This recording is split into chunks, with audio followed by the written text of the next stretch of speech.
Hey, we can't hear you. We didn't hear nothing you said.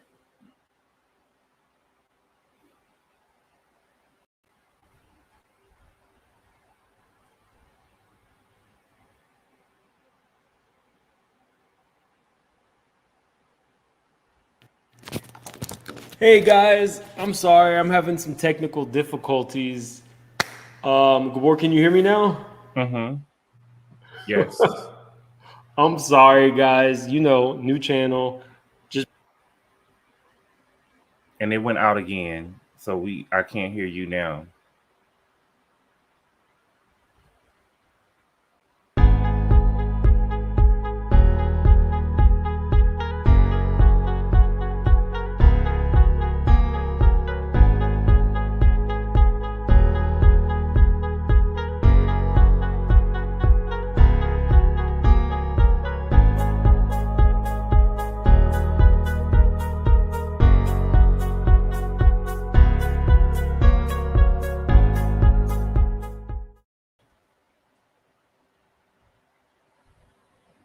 We still can't hear you.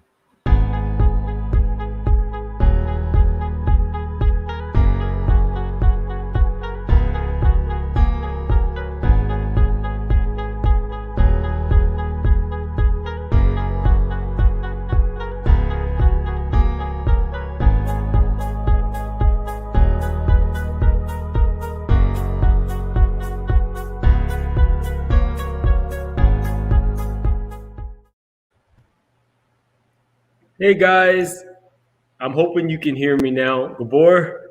Yeah, I can hear you now. I'm sorry about that, everybody.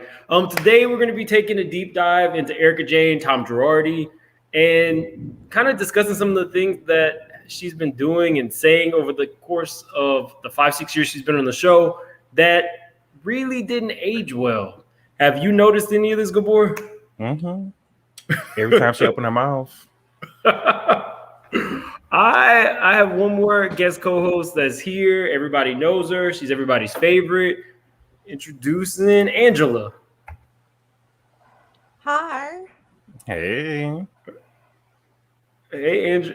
Have you noticed anything over the course of Ericka's tenure on the show that hasn't maybe aged well now that we know what was going on behind the scenes?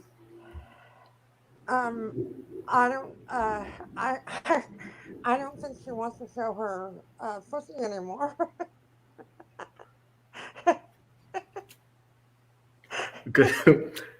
Maybe she doesn't. Repeat the question. Have you noticed anything that she's done on the show that hasn't aged well? Something that maybe you liked initially about her, but now that we know what's happened behind the scenes isn't so cool? At first, I liked her edge. I thought she was fussy, and now I it turns out that she's just hateful and um, uh, mean, nasty to her fans, um, and a liar. You can't. Uh, sh- every time she speaks, she's lying. Yeah. That's true. I would agree with all those. I want to say that I was definitely an Ericka fan. I Everything that Ericka sold us, I bought into. Um, Buying clothes with no try on, let me tell you, that's not exactly smart. Sometimes you go to a boutique, you buy it with no try on because you think you're Ericka Jayne, and you get home and it doesn't fit. I don't have like a Tom Girardi continuously buying me stuff, so that may or may not work. But the cars, the house, the persona, I was so attracted to everything that was Ericka that I didn't even realize that she's not your typical rich woman. If you think about it, a lot of really rich people, they are very charitable. I can't remember ever hearing Ericka mention anything about what she was doing for any community that may be at risk, especially the LGBTQ, which has fed her entire career. So recently I started thinking, why did I like Ericka? Was the persona so over the top that it attracted me? And it made me not think about all of her faults? Because she has a lot of faults. She's not exactly a nice person. Thoughts? I stopped kind of liking her last year. It wasn't for me so much what the whole situation with Denise. Um, I just felt like that she was being. I don't like when people kind of trying to gang up on people, and I felt like that Lisa was basically just kept going after Denise, and she was riding the coattail with them. And I don't think in real life that they had not been on the show that she would have been a part of that crew. She wouldn't have been a part of that clique, ganging up on Denise. If Denise wanted to have sleep with Brandy or whatever they did, that was their business, you know. But because, and it was all orchestrated by Kyle. Once Kyle and Denise got into it, I believe whose house was it at? Was it at Denise's house? Denise's house. Yeah, Denise's rental. once they got into it, it was everybody was going after Denise, and that's why Kyle can never be the queen of the show because she wants everyone to do her dirty work. Even on the episodes that we're seeing now, she's letting all of the other girls do the dirt and say the dirt in the camera, and she's only saying things in the confessionals, right? So, like, for instance, you can't make me believe that her and Lisa Rinna did not read those articles, the LA Times article. They read those articles, but she wanted Sutton to say on camera that Ericka can go to jail. So she can tell Ericka, oh, well, I never said anything. You know, I don't like it. Like, I don't like that. I definitely picked up on that as well. It does feel like Sutton is being the scapegoat when all the rest of the girls are talking really bad about her at every confessional.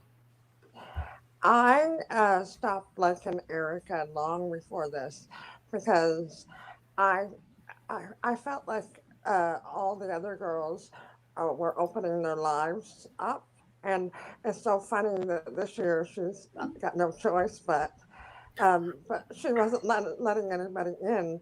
She wasn't letting us in to see what she's like. Um, she wasn't being true and authentic at all. And now she's got no choice. We're coming in whether she likes it or not. Because she wants that check. Yeah. So guys, new channel. So I'm going to be trying to share some videos with the audience that I've seen that don't, in my eyes, paint Tom or Ericka in the best light. If you guys would be so kind as to let me know if you can hear these. I'm going to pull them up right now. But before I do that, I do want to say that our girl Angela has a new tagline. As you know, on my channel, everybody has a tagline. But Angela's, I think, is very fitting. So we're gonna go ahead and let you guys see that really quick. Do you want me to read it for the people, Ange? Yes.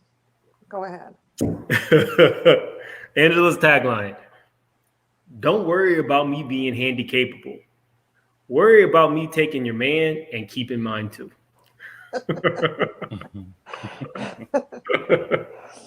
So don't tell Ange's husband that she has a tagline.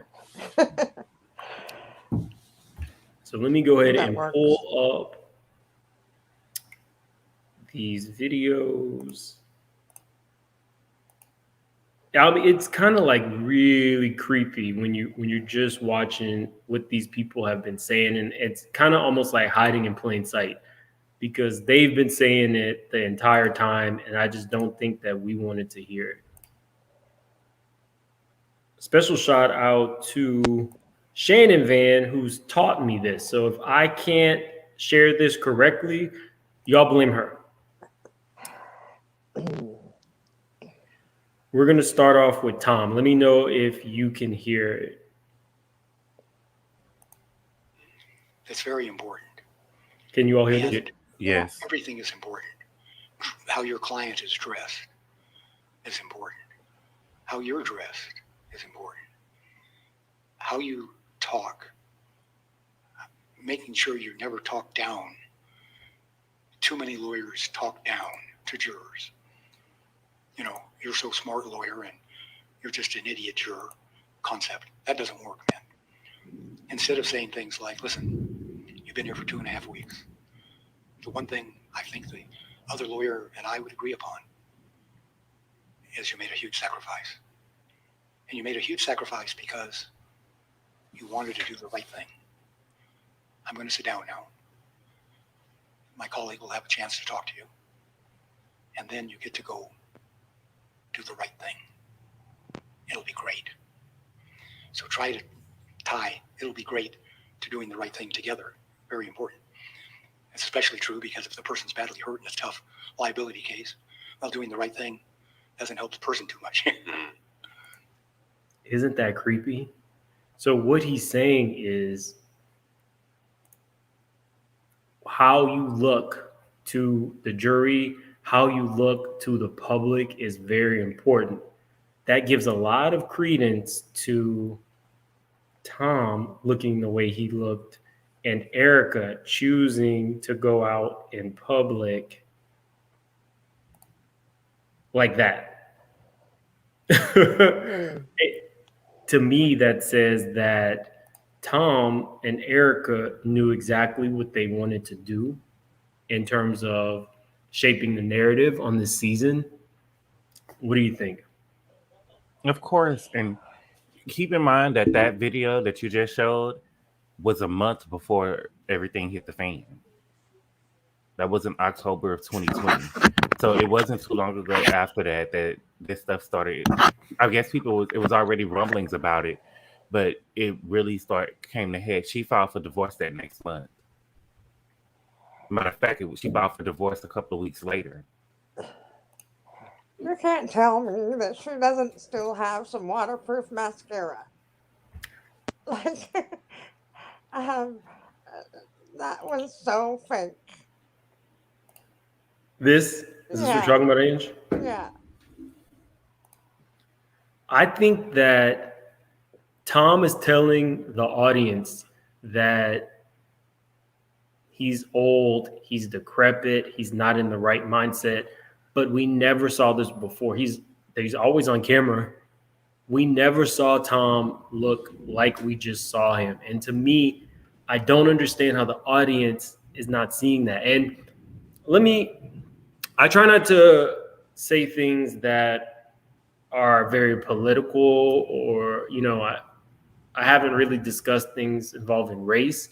But what I will say that has infuriated me is the fact that Ericka is being portrayed as a damsel in distress. She has this large platform to tell the world that she's not the problem. Tom was the problem. She had no idea any of this was going on.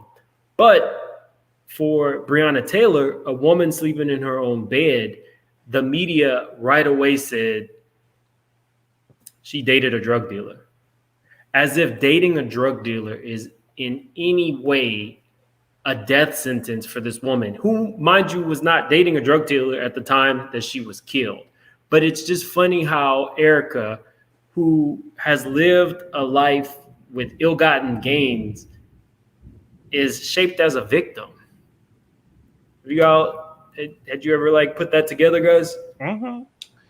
And she's not a victim to me. And the thing about it, it doesn't matter if Tom really did have dementia. He stole those people money. He should be held accountable, whether he knows if he's in jail or not. It shouldn't matter. That's besides the point. There should be no sympathy for him. And there are countless victims. There are a lot of victims who they took the money from. I just don't like it. This has been going on for years. He hasn't had dementia for that long, if he has dementia at all. That's another thing. Ericka, one of the reasons I liked Ericka, for obvious reasons, I like the fact that Ericka she was dating or married to a much older man. She talked about their 16-year love affair. She really made the audience believe everything was great in her home. I personally bought it, and I'm not a person that's easily deceived. However, the Ericka who portrayed herself as a loving wife is leaving her husband because he now has a debilitating disease. Whatever happened to till death do us part? The fact that she left him just before this all came out, that should be enough for us to know that the timing just isn't right. Like she filed for divorce. The next thing you know, it's in the news that he has cheated, conned all these people. That's and poor Tom. He was he took his car down an invisible bank, and he had brain injuries, and the list goes on. I don't like it. I don't like how Ericka's playing in our face. I don't like how Tom is coaching her. I really think that she went batshit crazy because nobody was supposed to know that Tom was in contact with her. Here we have Ericka at a TED Talk where you're supposed to give like a conference room full of people a brief synopsis of who you are. So I thought this was pretty funny. I went to performing arts high school and I toured all around the world. At 18, I moved to New York to chase my dream of becoming an entertainer with a smattering of success. And when things weren't working out in New York, I moved to Los Angeles for... Pause. This woman says she had a smattering of success. She worked at Breakers, a strip club off the freeway in New York. Is that a smattering of success? Shakers. She must be successful. She had never used a bank card before.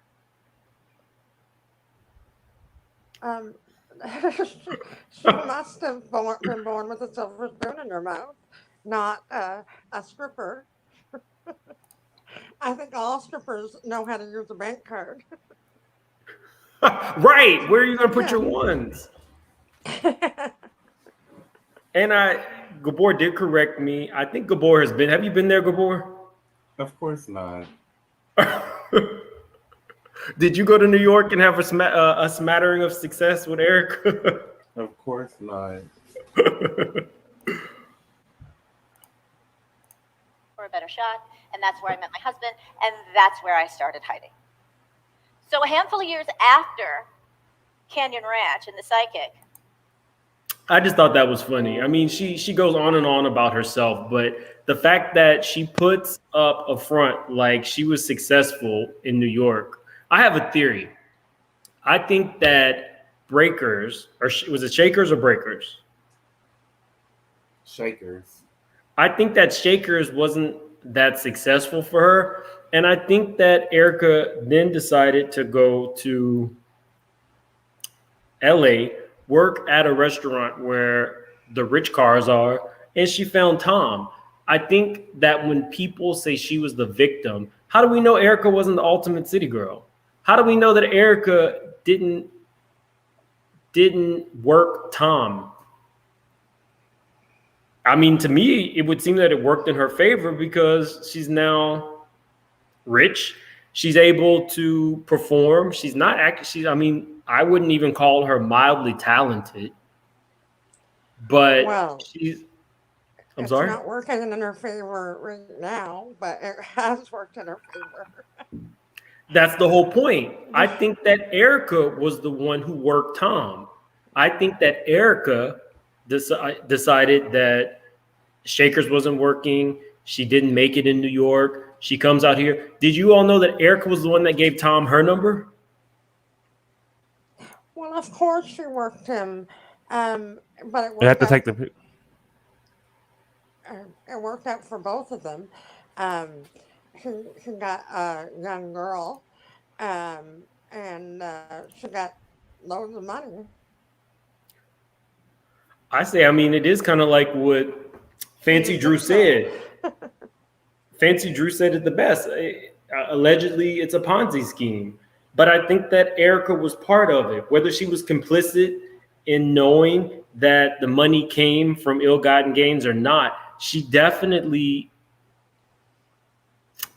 worked Tom. So I don't think she's a victim in this. Do I think Tom is diabolical in the mastermind? Definitely. But I'm tired of everybody saying that this woman was a damsel, especially the people on the cast. Lisa Rinna is in everybody's business, but because Ericka's her bestie, she gets a pass? I disagree with it. Yeah, Lisa was in everybody's business, but what happened was the whole thing that happened with Denise, we can't compare what happened with Denise to what's happening to Ericka. What happened with Denise is it was also put out there that Denise was talking about the other castmates behind their back, right? What's happening to Ericka, to me, in my opinion, has nothing to do with these castmates. If they choose not to be around her, yeah, but if I had questions, I would ask, but I do not agree with what Garcelle did. I would not ask somebody something who I considered a friend because Garcelle considered her a friend before this. I would not ask her questions and take it back to the group. You know, to me, I just feel like there are certain friendships within friendships, and I felt like that Ericka felt comfortable telling Garcelle that the man was calling her. Could you imagine if Garcelle had not did that? See, the girls don't know how to set the show up. There's no way Ericka should have been in La Quinta and not living in Kyle's house. The doors would have been locked, and I would have kept her in there because let's be real, Kyle knew that article was coming out the next day. Kyle knew that the article was coming out the next day too, because when Ericka said that she was leaving, Kyle was like, well, obviously we want you to stay here. You know, so the girl should have been in La Quinta, in Kyle's house, locked up. With the camera ready. She should have been locked in. Yes, she should have been locked in. And when the article came out the next morning, the camera should have been right at her room door.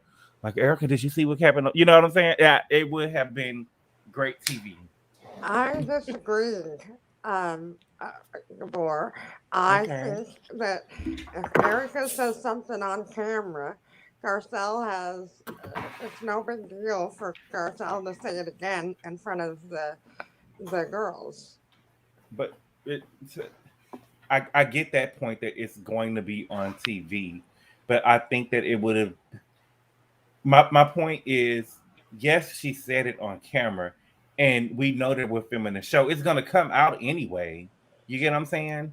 It's going to come out anyway because we are filming it on the show, but it's not your business to go back and tell anybody what I told you. And she said it like, Ericka, I don't know if you mind me sharing, but I don't like Garcelle. I don't like Garcelle. I feel like that she's on the show. She wants, I can see through her. She thinks that she's gonna get a pass on the show from Black people because she's Haitian. You know what I'm saying? And she thinks that Black people are gonna support her in whatever she do. And for the most part, we do. But I don't like Garcelle. And I don't support? What? This. What is this? What is this look? Garcelle's wardrobe, but Garcelle's my favorite person on that show. Angela, do you know what a shake and go wig is? No. This is a shake and go wig. This is a wig that you get out of the bag. Typically, it comes from Vivica Fox.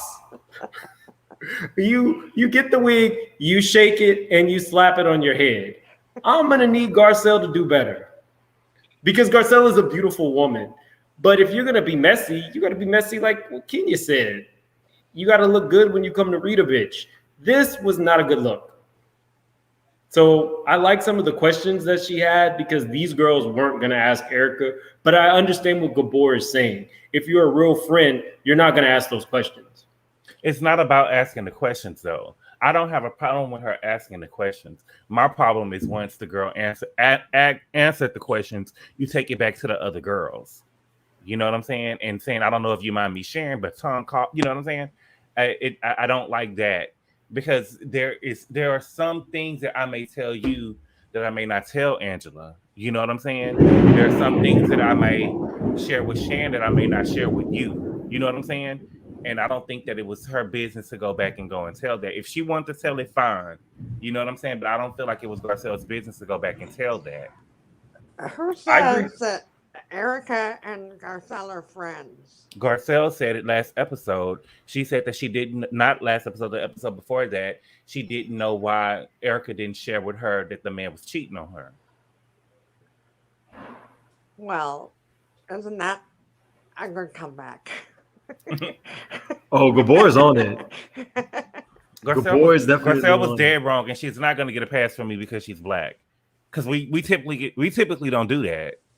You know what I'm saying? If you shared it with me, okay, my lips are sealed. I ain't gonna say nothing about it, but bitch, if you want to tell them, you can tell them what you want to tell them. You know, but if it comes up something to me, I'm just gonna keep quiet. I'm not gonna lie for you. You know what I'm saying? I'm just gonna stay quiet.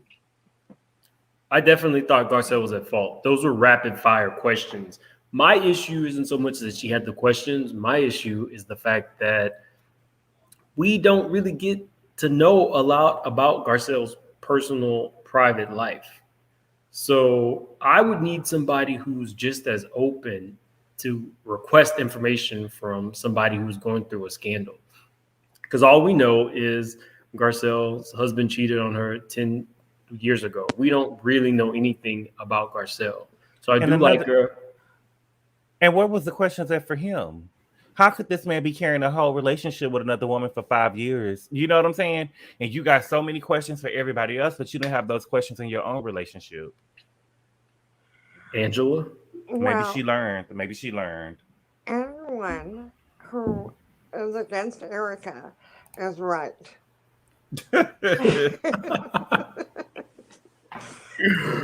That's a good point. Anybody that's calling her out and making her open up, I just like it. I want her to her feet to be held to the fire, and I want her to have to talk, because the more she's talking, the more we're finding out that she's lying. But that's the thing, though. Every time she opens her mouth, there's a lie. You get what I'm saying? So it wasn't what Garcelle said wasn't even really needed. Every time she opened her mouth, it's a lie. She can't act. I don't know. I think what happens is when you reach a certain age, when you get over 20, nobody really knows your background. Nobody really knows if you're smart or not. You know what I'm saying? They just know where you're seated in life, right? And I don't think that Tom knew that Ericka was dumb. Because she had to be dumb. Why would you let this woman come on this show? Why is she on this show and everything that comes out of her mouth is a lie? Everything. She can't act. Not now scene she cried, the tears seemed genuine to me. Not one. I think she has a full makeup artist. Please. She has a full makeup artist, and she chose to not get run free, whatever it's called. Is it mascara? Mascara. So, I mean, I think we're on the same page there. It's just hard to watch because she was my favorite. But knowing what we know now, yikes. And do I think that she was a mastermind? No, but do I think that she knew something was? The thing is, I'm not a gullible person. I know people will do anything for money. You know what I'm saying? And so I'm not shocked. If you look into the backgrounds of the rest of them, I'm pretty sure it was some dirt done somewhere for them to get the money that they have. You know what I'm saying? People will mess over you to have a certain lifestyle and to take care of their family. You know what I'm saying? She don't got to get up and go to the pie factory at 3:00 in the morning like Mama Joyce say. You know what I'm saying? So I'm not shocked. I'm not shocked. That restaurant might have been the pie factory. So we have another video that I think sheds a little bit more light into Ericka and who she is.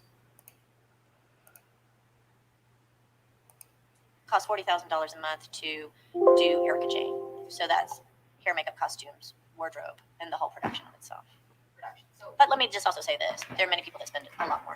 So 40 is actually kind of a low when you really start getting into what's not.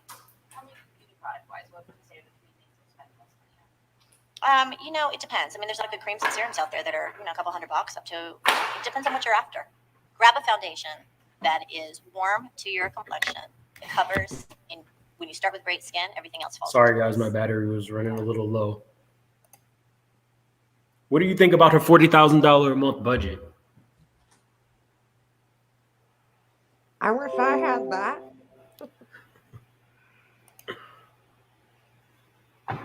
I have some thoughts. So, again, I definitely bought into the Ericka brand. I bought into everything she was selling. However, $40,000 a month is $480,000 a year. I may not know a lot, but I know numbers.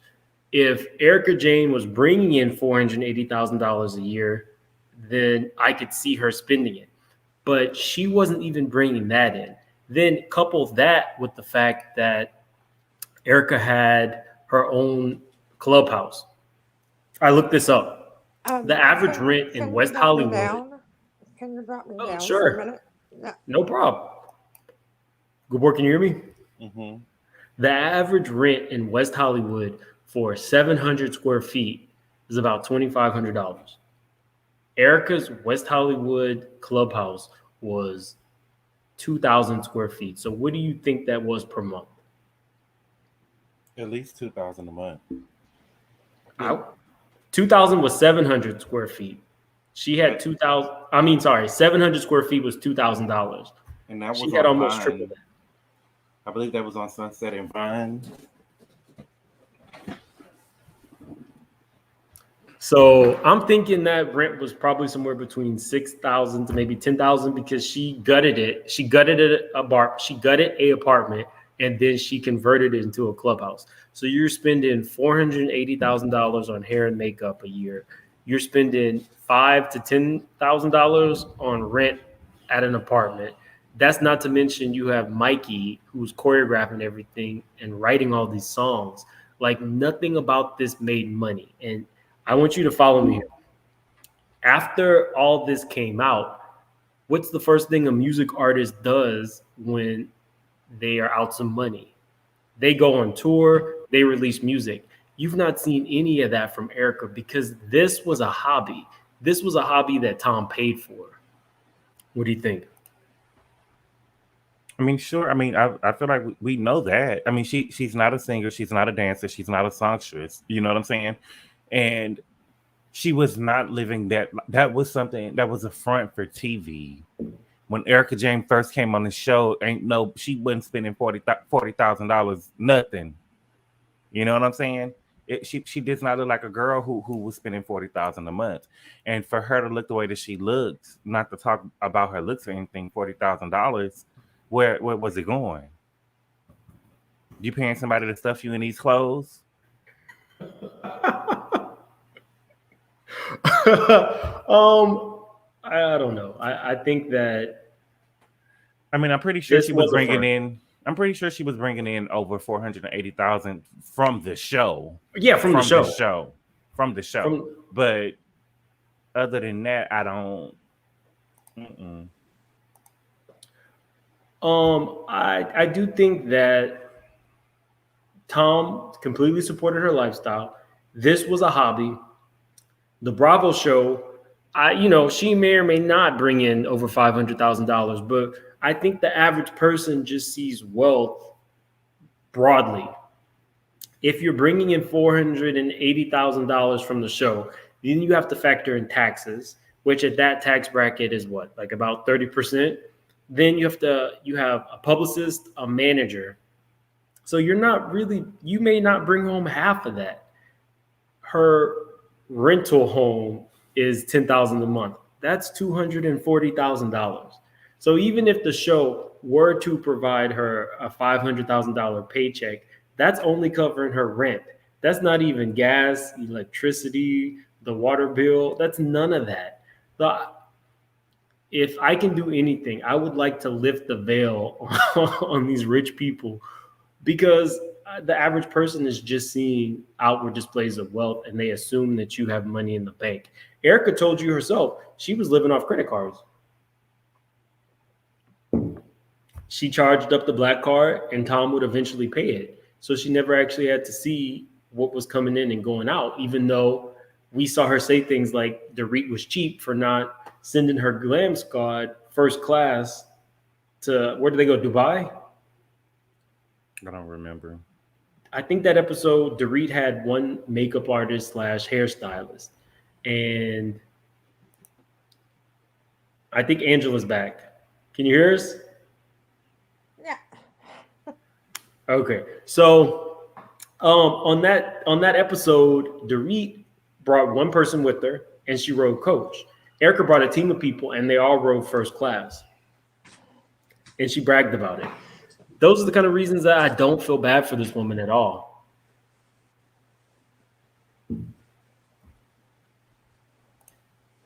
And have you been hearing what we've been talking about? No. Just for the last few minutes. Everybody thinks Ericka's horrible. That's about it. Daddy's Disappointment made a great point. She can probably write those expenses off. That's true. But that's where that forensic accountant is going to come in to bite her in the ass, I think. Did you see how Dorit perked up when Sutton was talking about a forensic accountant? She said that he could, a forensic accountant could come in and see if you had money at the Cayman Islands, and she said, oh, they can do that. She looked scared when Dorit said that. I mean, when Sutton said that. When Sutton said that. And you can tell, and like I said this before, you can tell that she didn't really.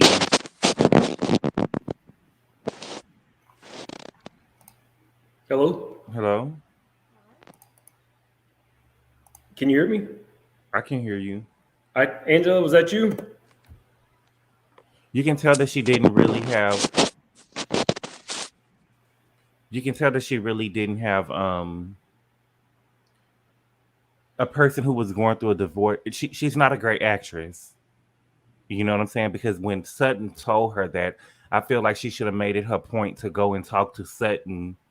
You know, made it seem like she was getting counsel from Sutton. You know, if you're going to play the role, play the role. You know, I'm leaving this man. I need to make sure I'm okay. I need to make sure I'm getting money. Sutton, is there anything you can help me with? Oh, Sutton, you will do that for me. You'll get me in touch with the person. You know what I'm saying? You ask questions like that, like you're really going to be, you know what I'm saying? Like you're really interested. But she wouldn't do that. If she was smart, she wouldn't have come back for this season. Yeah, I would. There's no way. There is no way. There's no way that she should have come back, and she's just bearing her whole deeper with every episode. Yeah, there's no way.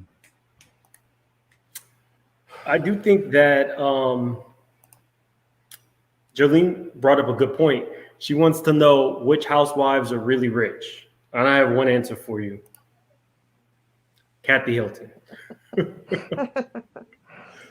Kathy Hilton is really rich. And also, side note, I also have these pots and I just ordered these straws. Because I want to be Kathy when I grow up. This is a metal straw from Neiman Marcus. Sorry, just a little tidbit. I love Kathy. There's nothing Kathy could do wrong. Even when she's misspeaking, I love Kathy because I think that that's authentically who she is. I think of Kathy I think of Michael Jackson. I just ordered a Stephen King t-shirt. Same thing. I think I'm going to probably do some of those straws as a giveaway. Like, I can't do like Dorit with Gucci Ice or anything, but when I start doing my giveaways, I was thinking cool things that I see on the show that are attainable for, you know, everyday people like myself. I'm gonna send these straws. Do you think that would be a good I reach 500 subscriber gift? Yes. Gabor is not impressed with the straws. Okay, so we'll move on to the next video.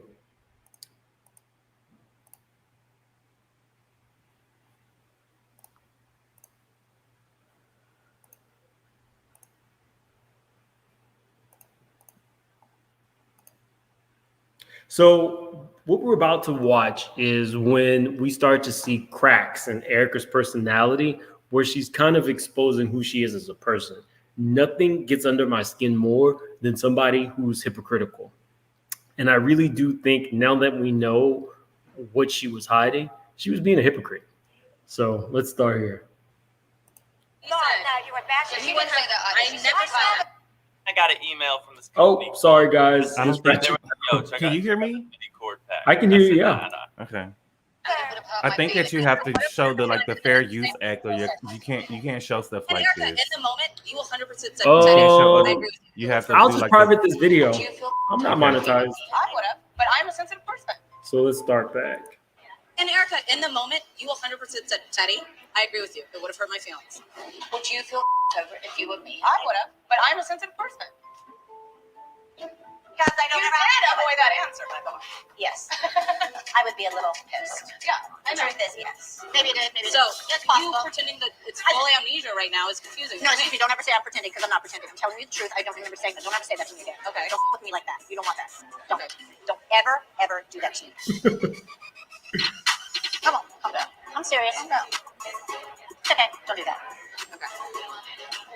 When you say pretend amnesia, you're implying that I'm lying because I don't have the f***ing balls to say I made a mistake. I simply don't remember. And I'm tired of being nice to you. Ericka, I'm tired of being nice to you. I have one issue. Pretend amnesia.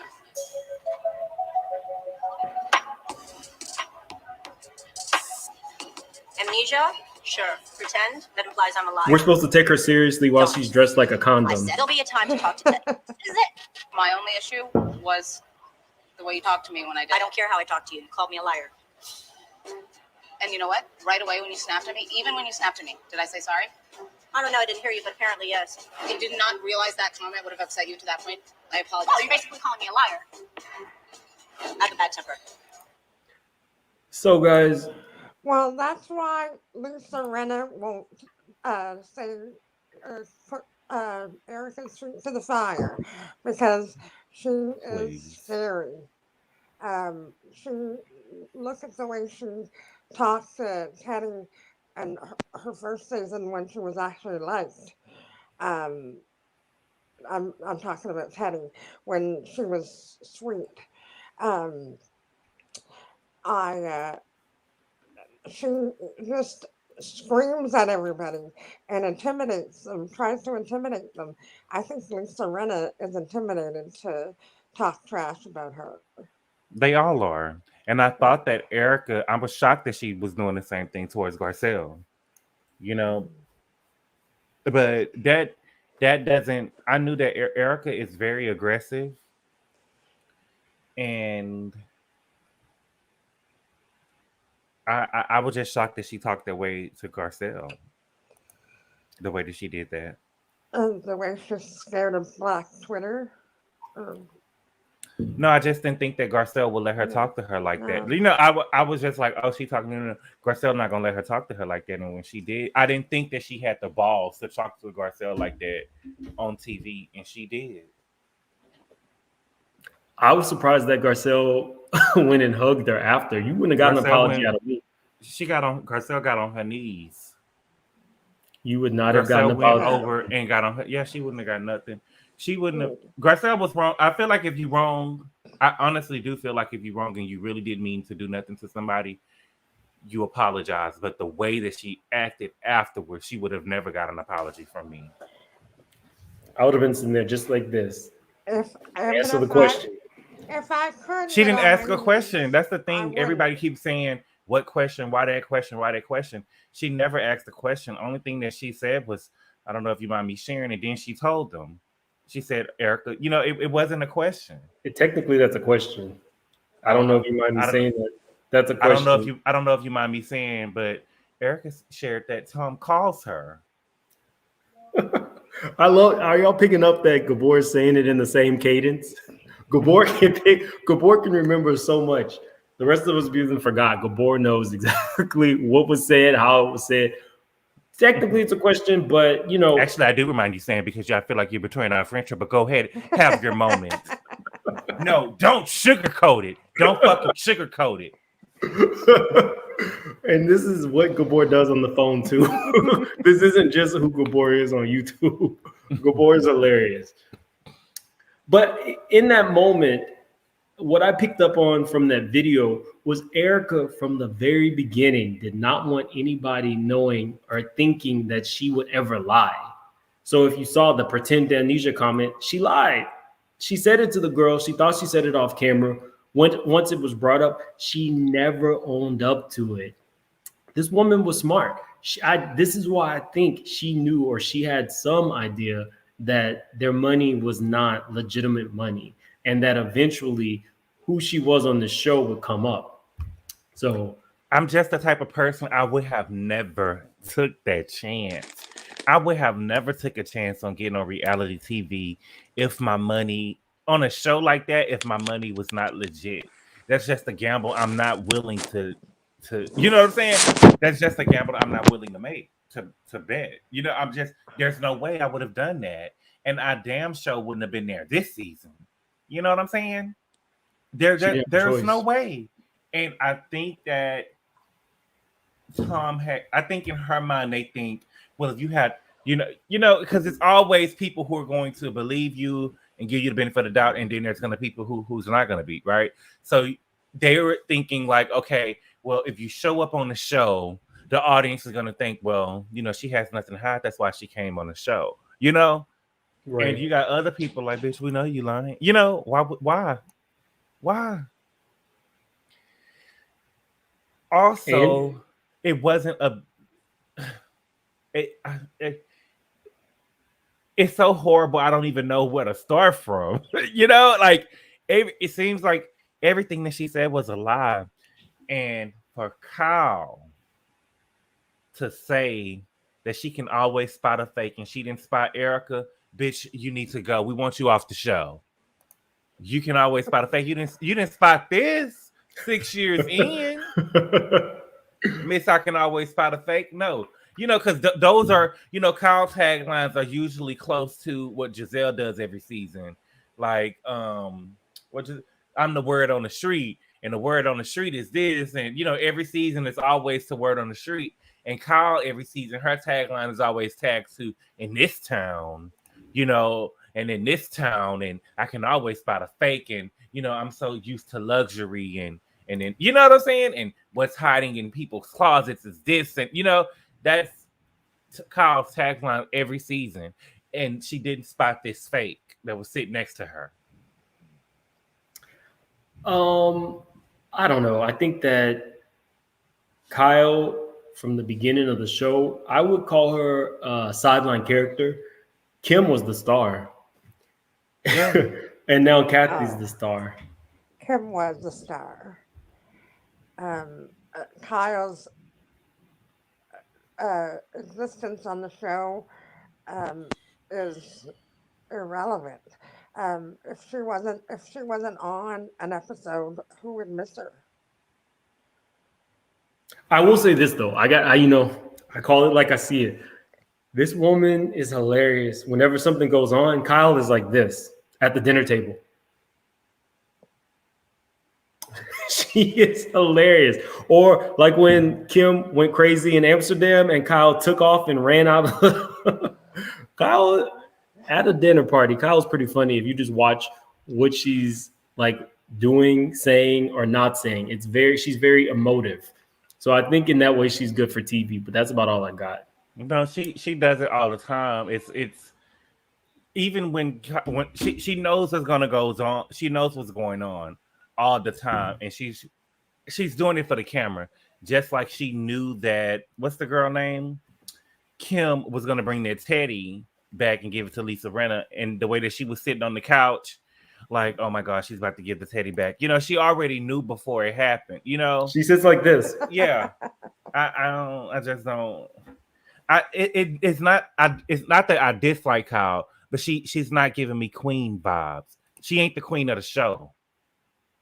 They lost it with Vanderpump. Yeah, she doesn't. She's not queen of the show, and I think that she tries to hang with Nene and all these girls from other franchises to put herself, so they can say that she's the queen of the show and we can believe it. Because every Good boy. time I'm listening. Sorry, what'd you say? every time she gets into it with somebody, she We has gotta to show her cry we her can way believe out. it. And the tears she sheds just aggravate me.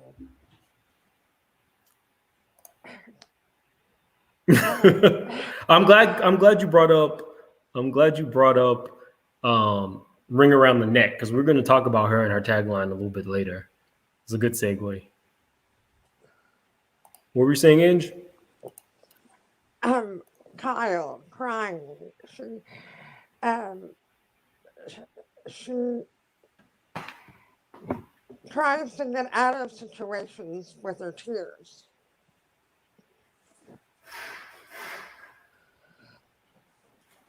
This was Kyle in Amsterdam during that fight, as if it was a street fight, but Kyle was like this.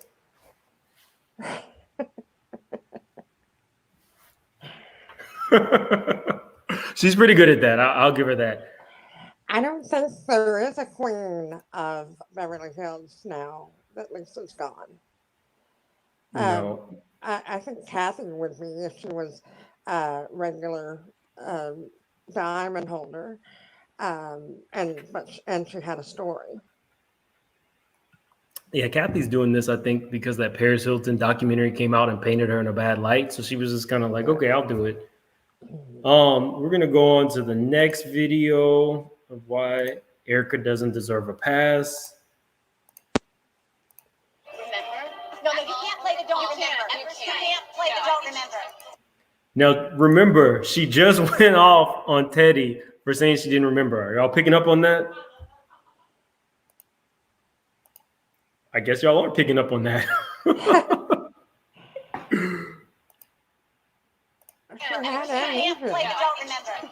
I find it really hard to believe that Dorit can't remember, because Dorit's talked to everybody about the panty gate. When I couldn't remember, I didn't go talk to anybody about it. I just couldn't remember. Let me ask you a question. Do you trust your husband? Okay, no, that was good, but we're not talking about Rinna and her foolishness. She just went off on Teddi. It's like the biggest hypocrite. If Teddi's not, or if she's not allowed to say, I don't remember, then why would you bite Teddi's head off for doing the same thing? Anybody else picking up on that? I don't understand what you're trying to say.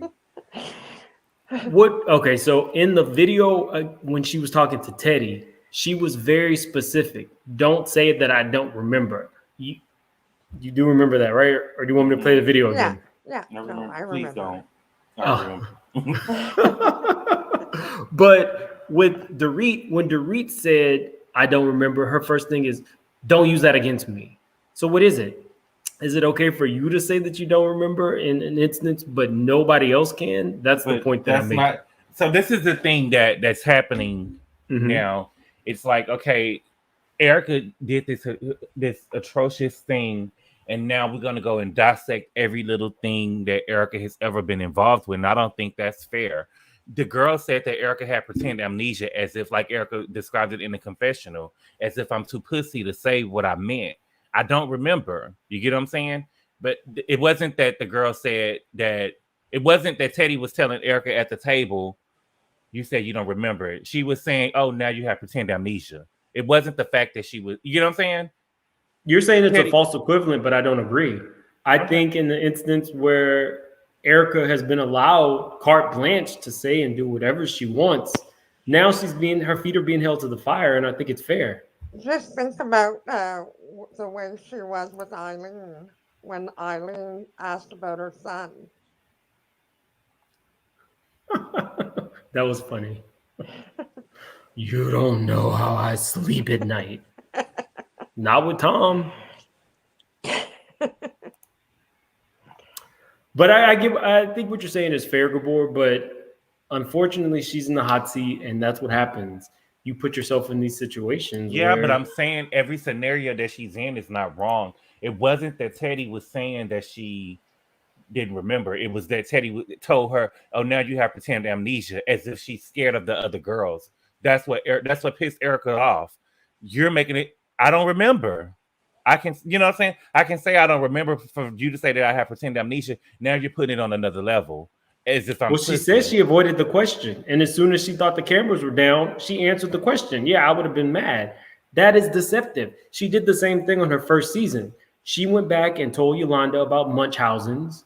And then when they asked about it right after her first performance on the show, she pretended like she hadn't said it. Everybody went around the room and said, who told Yolanda about Munchausen's? They all knew it was Ericka, but she was too pussy to say, I said it. She has done it consistently. She set up a precedent. Okay. Do you remember that scene though? I don't, but what I'm saying specifically to the whole, I don't. It's one thing to say that somebody, for Teddi to be like, okay, and you didn't remember, but it's an insult for you to say, oh, you all of a sudden have pretend amnesia. There's a difference in saying somebody doesn't remember anything, and then, you know, for her, it's a difference between Teddi saying, well, I asked you and you said you didn't remember, and then there's a difference in saying, well, you all of a sudden have pretend amnesia. You know what I'm saying? You trying to get me together. I mean, I think you deserve it if you speak And out if of if you feel that way, and I can say whatever I want to say to you too. Let's go with the rule I think that- it's unfair to dissect everything that she has done on the show. I think it's now we could talk about the money, but I think it's unfair to dissect every argument she has had on the show because something unfortunate, because this happened now. And I'm not no Ericka apologist. I'm just saying she still is a person. She is a person, that is true, but Ericka on the show has been cold. Excuse me, she's been cold as ice. She has gone the F off on so many people, and you don't really know why. So of course, now that the spotlight's on her, we're gonna go back and say woman. why. Why did you lie at the beginning? She said they asked you point blank, did you tell Yolanda about Munchausen's? She lied. Teddi asked her a question in front of everybody, and she evaded the question. As soon as the cameras went down, she said, yeah, I would have felt that way. When Teddi called her on it, she went batshit. Anytime that this woman is put in a corner when she is not being truthful, she comes out swinging. And I'm not saying that you shouldn't. I'm just saying we're calling it out now, Ericka. It is what it is. I like my characters to be fearless. You know who's fearless? Kenya Moore. Angela's favorite. She's fearless. Whether she's good, bad, wrong, she's going to say it. Speaking of Kenya Moore, I heard a rumor that she blocked Gabor on She did. Twitter. No. Oh, No. Instagram. She did a couple of and whatever season 9 was. Gabor got a mouth on him. That's why. I never said nothing bad about her. Gabor has a mouth I think that on she him. was. I think that she was on the blocking. He was on one of those sites or the Real Housewives fans, and she was just going down there, and there was a whole bunch of people bashing Kenya, and she blocked everybody, even her biggest fan. Mm-hmm. But Portia blocked him too. Yes, Portia has a reason to block me, but I've never went on Portia's page to say anything. So those girls, believe it or not, they go on those housewives pages and read what people are saying, and they go blocking because that's how both of them blocked me, and I was shocked that Kenya blocked me, but whatever. Kenya's friend Brandon reached out to me and thanked me. Gabor don't even like Ericka. She is aggressive. Yeah, she is aggressive. You heard me? Mm-hmm. Brandon, I was like shocked because I was defending her this was years ago. This might have been during the Pillow Talk fight. I defended her on something, I don't know, media takeout or something forever ago. And he came and thanked me, and I'm thinking, is he on payroll? Is he thanking everybody who was in defense of her? That's a lot. I don't have time for that. While we're doing ATL really quick, what do y'all think about the new Nene? People are saying she might have got a little bleaching. Hold on for a second. Ange? Okay.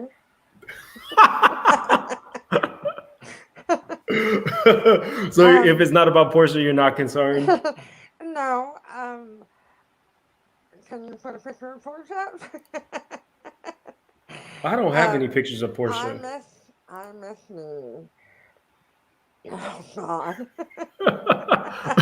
I did have a picture of Portia. What were you saying? I do miss me. I wish that her and Phaedra would come back. Phaedra's actually coming back for the second season of the Real Housewives All Stars. I don't know. I didn't like Eva on the show. I thought she was kind of like a waste of space.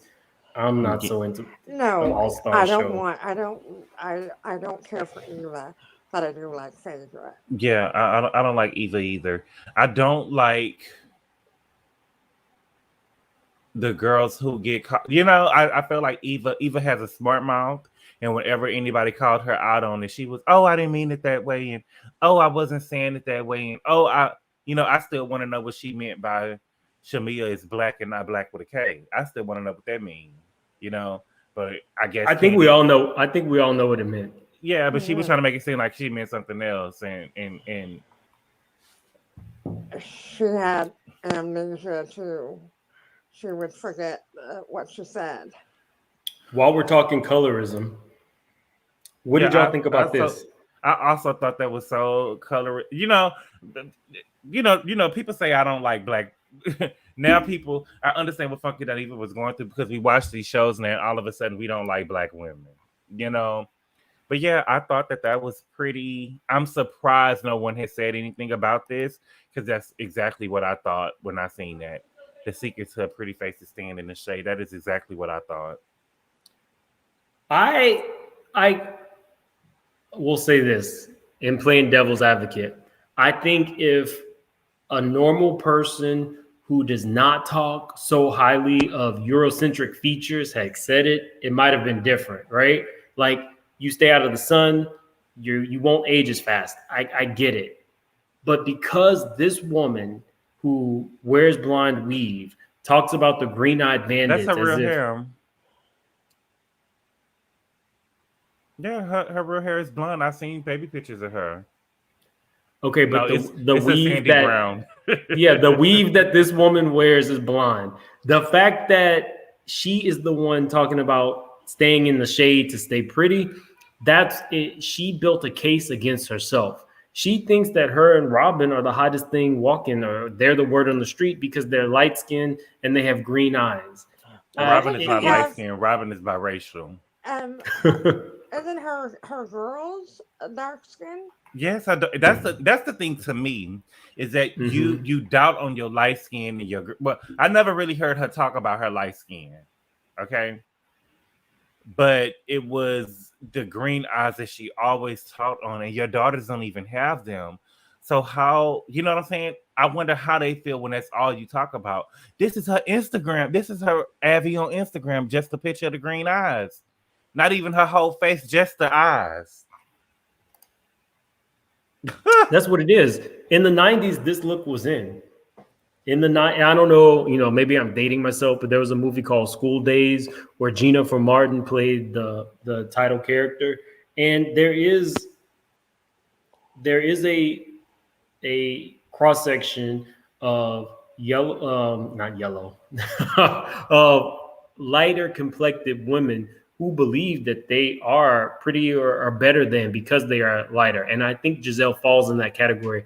I don't think that is the case for everybody, but I definitely think that's the case for Gizzelle. And I think Bravo knew that this might become an issue and they let her stupid ass do it anyway.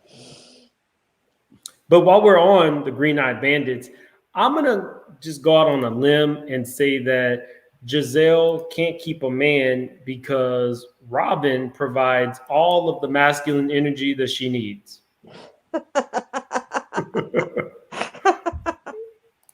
Gabor? I don't think that Gizzelle and Robyn got anything going on. I do think that Robyn is a lesbian, but I don't get those vibes from Gizzelle. Oh, I don't mean that she's Oh, in. I I don't don't think either. that she's living in her bush, like Karen said. I'm just saying maybe Robyn, will pick up what Gizzelle needs for her house from Home Depot for her. I think she provides the masculine energy that Gizzelle needs in her life. Oh, she needs more in her house than Home Depot has. Um, that West Wing looks horrible. And when Robyn's sitting up here talking about she don't have a mother, she doesn't have a mother, grandparent, or great grandparent that's biracial, and it's not a problem to me that she's mixed or biracial. You know what I'm saying? That's not a problem to me. What happens is that there were women who were not black that could, you know what I'm saying, that they. So when you look like Robyn and you be like, oh, my mom and daddy black, my grandparents were black, everybody in my family is black, then all of a sudden you become exotic looking. Oh, I ain't never seen a black girl look like that girl. And you did the DNA, it was 67% white. So, girl, what's going on? Because if you got 67%, that means your mama and your daddy. You know what I'm saying? So neither one of them are fully black. So to paint this narrative, you know what I'm saying? It makes you exotic looking then when you say that I'm black and I just came out looking like this. That's not true. Even though I do have cousins that are black, all the way black, that look like Robyn. You ain't, girl. You ain't Rachel Dolezal. I think that there's a difference between embracing who you are and what Gizzelle does. Just my opinion. I don't necessarily see that from Robyn, but I definitely think that Gizzelle feels that her skin tone and her eye color make her better than. But neither one has helped her keep a man. And that's what's important to her. Not saying keeping a man is important, but for Gizzelle, I do think that who she dates plays into her sense of self. Just my thoughts. And Robyn is the masculine energy in her life. I don't really think it's so. Let's be. I don't like the whole narrative of this person don't got a man and they can't keep a man and they can't do this and like, because it's the same thing with Kenya. Kenya and Gizzelle are drop dead gorgeous women. They can get a man, but they want men with money, and at this point they just not settling. So I'm pretty sure they could get a man if they just really wanted a man, they can get a man. You know what I'm saying? That's not the issue. The issue is that they want a man with money and they probably can't get that. Yeah, because these men don't want to be on the show. It's few and far between that you can, get a Simon who's a ham and wants to be on camera.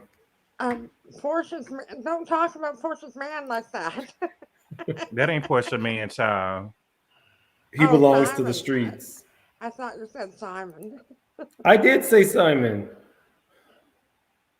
What were you saying about Portia's man? Don't talk about Portia's man like that. We talking about family husband. Or are you talking about this one, the one that bought her the Rolls Royce? A therapist thought we all knew Gizzelle is multiracial. Yeah, well, Gizzelle said that Gizzelle don't really answer the questions about race on the show. All she is say matter of factly, oh, I'm black. You know what I'm saying? But when her dad was on the show, they showed that they didn't really show about her mom's side, and I'm really interested to see her mom's side. But a couple of generations back, I want to say like 7 or 8 generations back, there was I believe that they said that her great grandmother or something like that was a slave on the plantation. You remember they went to the museum, they went to New Orleans. Or whatever. New Orleans. Right. Yeah. But I'm really interested in seeing her mama's side. But the girls don't really want to show what's really going on. They don't want to show. It's it's a conversation that really needs to be dissected. But go ahead. I mean, in talking about race, nobody would suspect because I'm black, but my grandpa was a German Jew who fled the Holocaust. Mm-hmm. I don't wear that on my sleeve or whatever, but it's part of who I am. I wouldn't I wouldn't frown on talking about it like Robin does. But maybe Freckles say she can identify as black, but we know. Who are you talking about, Freckles? Robin or Gizzelle? I think she's talking about Robin. Oh, Rob. I'm just gonna call her Rob moving forward.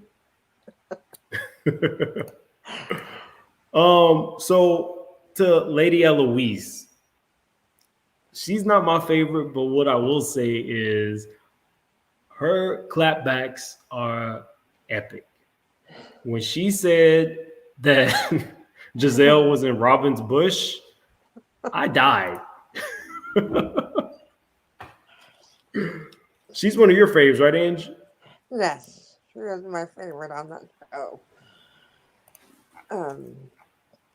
But I don't think that they've been giving her enough screen time the last couple episodes. And can we talk a little bit about the body shaming that Wendy's getting? Oh, girl. I don't think it's body shaming. I think that, I mean, can we talk openly? Can we talk? Are y'all my people? Yeah. I have some thoughts on that. Well, I think keep it that, between us. yeah, just between us. You know, I'm famous now. I have like 100 subscribers. I think that Wendy was that probably unattractive girl who was heavy in the books during college, and she didn't feel her self-worth until she got her body redone.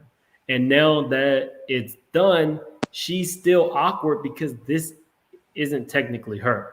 I don't think that Gizzelle and Robin are body shaming her. I think they're judging her, but I don't think they're judging her based on the way her body looks, because we can all agree, I think she's a chocolate Barbie doll. I won't go that far. An awkward chocolate Barbie doll, but a chocolate Barbie doll nonetheless. She looks good, and she spent a lot of money on it, and let her show it off. She looks fabulous, and don't talk down about her just because she looks better than you. I think that's the case. Ring around the neck is starting to feel what's happening, but her look better. Gabor, what were you saying about Wendy? I don't think that she's no chocolate Barbie. Okay, what would you categorize her as? I don't.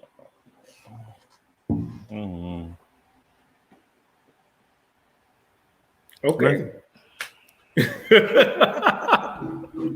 I mean, Wendy's not my favorite. I'll say that. She's not my favorite, but I think she's beautiful. I thought she was beautiful before. I really like an intelligent woman. I can understand what the fans are saying about not really knowing where to put her, but I think that a lot of us have a duality in our personalities. Maybe that we don't expose at work, but that might be who we are in our home life. And I don't think there's anything wrong with her showing that. I think it's wrong because she's socially awkward. Like, just squatting down is not a twerk. If you don't know how to twerk, don't do that I on think camera. Wendy's putting on a show and Wendy's putting on an act, and she wants to. I think that she's seen that Portia has a strong fan base on Atlanta. I'm listening. I think that she has a strong fan base on Atlanta. That she's seen that Portia has a strong fan base on Atlanta for what Portia was doing, and she's trying to do it now. She's trying to do it over here. I don't think it had anything to do with her having that baby last year. I don't think she listened to no trap music. I don't think that she's that girl, but Wendy wants the fame, and she's going to do whatever she has to do to get it. That's why all of a sudden now she's popping off. You know, I don't know. Sometimes when I think and watch these shows or whatever, it's kind of hard for me to talk about them because sometimes it just be so draining. I get it. I never thought of it like that, though, Gabor. You're right. It does seem like she is trying to be Portia. The difference is Portia doesn't have two brain cells combined. So she's got at least two. I mean, did she ever have to? The point is, Wendy is this well-accomplished, very intellectual woman, and it does feel like she is, now that Gabor has mentioned it, trying to play the role of Portia. But there's only one Portia. So she can get the body, she can do whatever. Portia exudes sexual confidence naturally. Wendy, And there wasn't a girl in Potomac who fit that slide. There wasn't a Portia of Potomac. You know what I'm saying? And so I guess she felt like, oh, I'll take that role. And I was talking to somebody the other day, I believe it was Shanitra, and she was saying, do I think that the issue with Shanitra asked, did I think that the issue with Wendy was that she saw Mia and saw that Mia was going to fill that role naturally the sexually Portia confident. of Potomac. Yeah, and that was Wendy's issue with her. But she And didn't it's realize okay that to Wendy's have- not that. Wendy's not, I mean, Mia's not that. Mia's not what? What makes Portia great, now, and take note because I'm complimenting Portia, it comes off as natural. Whereas Wendy is trying to project and have that Portia appeal. Mia would prefer the Wendy appeal. Mia wants to come across as a boss, when in actuality, her husband's business was already set. Mia, for all intents and purposes, is a glorified office manager, but she wants the role of being a boss. Speak the truth. You better speak the truth. I just don't think that our girl Wendy, as beautiful as she is with the body, will ever be a Portia because it's not natural. I think Ange is about to log the fuck off. You know, if you look at people, when you look at people's lives, I think, you know, everybody wished that they would have made different choices. I was talking to one of my best friends the other day, and he was telling me that his grandmother is like 85 years old, and she's insecure because she didn't get to finish college because when she was 20, she met this older rich man and married him, and she didn't have to finish college. He met her when she was a sophomore in college, and she went off married and lived a well life. But now that she's older and she's, you know, he passed away and she's around more women now, she feels insecure because all of the women around her now have degrees and she doesn't, you know? So I think that as people get older, they wish they would have made different. Sometimes a lot of women wish they would have made different choices. Men too. I'm in that category. Well, yeah, people. So that's a good point. I think that on this show in particular, I think it was either Shan or Jolene. They were talking to me about who I like and who I don't like. Oh no, it was Caddy, one of my new faves. Her name is. She Caddy. said Check her out. She said tag her in. Who? Is she backstage, Caddy? Oh wait, did she do that as I was like literally talking about her? But no, what I was saying was oh wait, she is backstage. My bad, y'all. This is Ratchet. You know, my show's a little ghetto. Hey, Katie. Hey, Teddi. Right? Hey, Am I saying your name right? it's Cotty. Cotty. Sorry. Oh, hi, Cotty. Hey, Hey, Cotty. how's it going? Good. I got a lot to say about Gizzelle, and if we gonna get on Wendy, then I got a lot about her too. Let's hear Go it. for it. Now, first, you know how I do on my channel. I just want to know how much cussing or whatever I can do around here. I'm sorry. What's the name of your channel so I can follow? Oh, it's Cotty B. Okay. Oh, thank you. Oh, she's really thorough. Like, if you want to know the tea, the behind the scenes tea, check her channel out. He's not monetized, so you can use the F-bomb. And Gabor pointed out, I'm probably gonna have to private this video anyway because I used other people's work on it. So, Well, the language, it doesn't get you demonetized, but I just, for respect for him, because he may not have a cussing channel. So I like cursing. I like the way it tastes in my mouth. So help yourself. all right. Well, let's start with Gizzelle. I've been calling her out as a colorist. I feel like everything that she does, the people she strategically goes after on the show, anyone who is darker than her and has more money, like Monique, she completely goes after for no reason. Like Monique did not do anything to her in the beginning. But when she found out she had 4 houses, it was game over for Gizzelle. There was no way this dark-skinned woman was going to be better than her and have this rich man and all of these things and everything that she covets. And It's a happy life. yeah, I mean, and all I hear from it is the green-eyed bandits. Like, come on, everything about her is Eurocentric. And no one cares you're light-skinned, okay? I'm light-skinned. Okay, so what? But you keep talking about your green eyes. Y'all formed a group. I've never once heard anybody form a group called the brown-eyed bandits, or like, what is this about? Why is this glorified for you? And when we saw her dressing room in the West Wing, every wig up there was blonde. And nappy. Oh. Nappy. Shake and go. I've been, oh my gosh, I cannot stand Gizzelle. I really cannot. And Wendy, I think my biggest issue with Wendy is not that she had her body done, it's that I'm completely confused on who she is now. Because it's like she abandoned the degrees.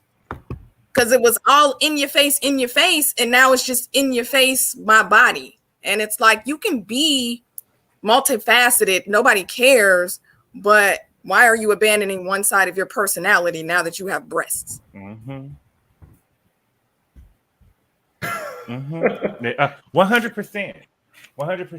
And that's what is coming off so fake to me, because we went from degrees, and now we getting body. Right. You know? So which one is the real you?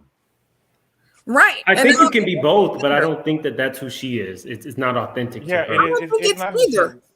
I don't think it's her. And I seen the clip from this new episode. She's gonna be like, "Oh well, when y'all met me last year, it was 6 weeks after I just had a baby, and it was, you know, Wendy, that was never you. That was never you." And it just, you can't even twerk. I know you don't listen to no trap music like you tried to say with Eddie, you know. And she sees how the game is played on this show, and I think that she's trying to put herself in a box so she could pop off on reality TV. I think Well, she she's doesn't just really trying need to. to. Get used to her body. She's trying to what? I'm trying to get used to it. Well, she got to cover it up so it can sit. I think that eventually, her body and her brain will tell her that. They'll come together. I think she's like awkward. I'm sorry, it's awkward. A twerk is a twerk. Wendy just drops to her knee and just kind of like shakes up and down. What is that? It's not even sexy or sexual or enticing. It's just, and she does it. Yeah, she would have. Y'all would have never got that from me. I'd have been like, "This is how we do it in Nigeria." You know, y'all would have never clowned me. I don't get it. I don't like it. It's not who she is. I even twerk in my wheelchair. I think at this point, Wendy is like one of those teenagers who's acting out, because I think her mother pushed her for all those degrees, because that is like a staple in Nigeria. Like, you get your education, get an education, you got to be the best. And I don't think she really wanted that. So now it's like one of the rebellious teenage phases she's going through. Yeah, I don't think it's her. It definitely is not authentic. It's not who she is. And maybe she doesn't know who she is. The difference between her and a normal person is she's doing it on national television. Right. She's entering a stage where it's out there for everybody to see, and she's that girl, and it's coming off cringeworthy.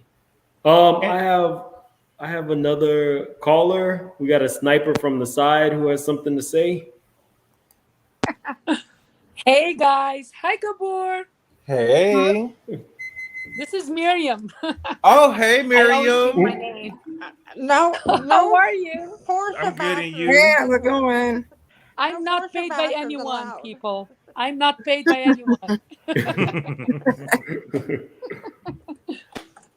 Every time what are I your thoughts? defend someone, oh, my thoughts on who? The housewives that fake they have money, or the housewives that do 180 like Ericka and Wendy? Where do I start? I want to piss It's you like, off. You are a Lady Eloise fan, right? I'm what? Lady Eloise. Karen. Who's that? I don't know her. Karen. Oh no, she's being shady. No, I'm not. I really am not. I'm not trying to be shady. No She probably don't know the disrespect, but I don't reference. know who she is. Oh, Lady Eloise is. It's Karen. I am becoming her fan. She am now. fakes money. Well, she is. My problem is, I think the least problems that the housewives are having now is like faking money, because 99% of them are fakers as far as to how much money they have. I bet that Dorit, she saves the tags just like Sonia Morgan does. After she wears it on the show, she returns them. Because we know they don't have money. There are lawsuits. The same thing about Mauricio.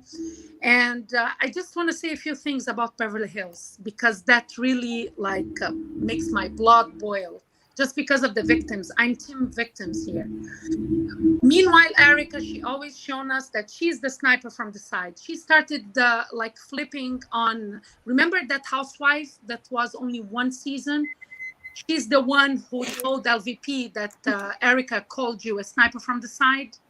Yeah, she's not. Her name isn't memorable, but I know who you're talking about. Yeah. So this is where Ericka started. Oh no! Don't. Why you're? Oh, so I can trust you. So she has shown us her true colors from the get-go. She was only likable when she was friends with Yolanda. As soon as Yolanda left, she started pretending to be cold, better than everybody else, and she has this perfect life. Tom is the most supportive husband on earth. She cried holding his hand when they signed the contract for Broadway. So now all of a sudden, it's a problem that he cheats on her. Chances are he cheated on her, but it wasn't a problem as long as the money was flowing. She didn't ask where the origin is, the one that, oh my God, all of a sudden she doesn't know anything, but she always portrayed herself as the one that talks a smart shit, not the stupid shit like you, Dorit. You know what I mean? Her own words. So now all of a sudden she is this naive woman that was in an abusive relationship just because he has money and she doesn't. My point is, she is on the show on a mission. It is just, she's part of the cover-up. That's her best case scenario, if she's not involved in the crime. But like Sutton said, she was receiving the money. She becomes responsible for that money coming in. And it's not $1,000. It's like $20 million at a time. So that's just her. She's for me, she is... she's complicit, at least now, in the cover-up. She came to the show just to portray the narrative that Tom is not all the way there. And this is his defense now. He's defending himself that he needs a conservator, that he is he has dementia. So whatever she's saying on the show is just to provide him support, but they opted for her to bash him as a loyal husband. Miriam. So that it doesn't... Miriam it doesn't has appear. it. No, wait. So that it doesn't appear that they are in cahoots, and this is why she flipped when it was caught on the mic that they are still talking, because she was saying he's dismissive. He doesn't want to pay her bills. He doesn't want anything to do with her. She just left, and all of a sudden now we heard that he calls and he begs her to come back. So. She just it's the lies. I did not know that, Holly T. Yeah, she is. With the girl wrote in the chat that you just just highlighted. I didn't know that it was 20 million over a few payments. I thought it was just one payment. Yeah. No, it's 20 million over a few, but it doesn't matter. It's a lot of money. And this money was all being taken from, it's a Ponzi scheme, just like they are describing it. Like he would get the settlement from this case and give crumbs to someone else's case that was already settled, just to keep their mouth shut. So and they were living this lavish life. I think they have money hidden. And she was the one that was supposed to hold his hand till the day he died. And why isn't she now? Because of the money that's gone, or because of the lawsuits? Like, it's very fishy.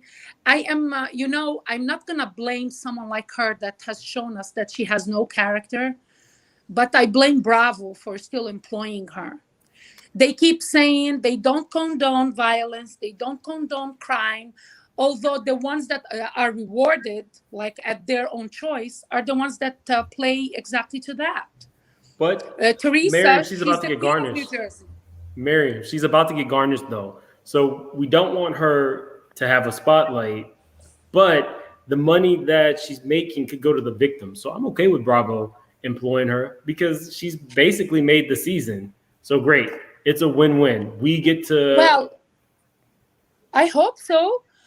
That's what I hope. I hope that, but my problem with Ericka is that she's never shown compassion towards the victims. She's doubling down on them with her posts on the on Instagram, like that picture of her wearing the earrings saying widows and crash victims. Like she has, like someone did it for her. It's like a caricature. But the Chanel, the earrings that the housewives usually wear, like the word Chanel, it was a play on those earrings. And then she has widows in one side, dangling earring, and the other one, victims.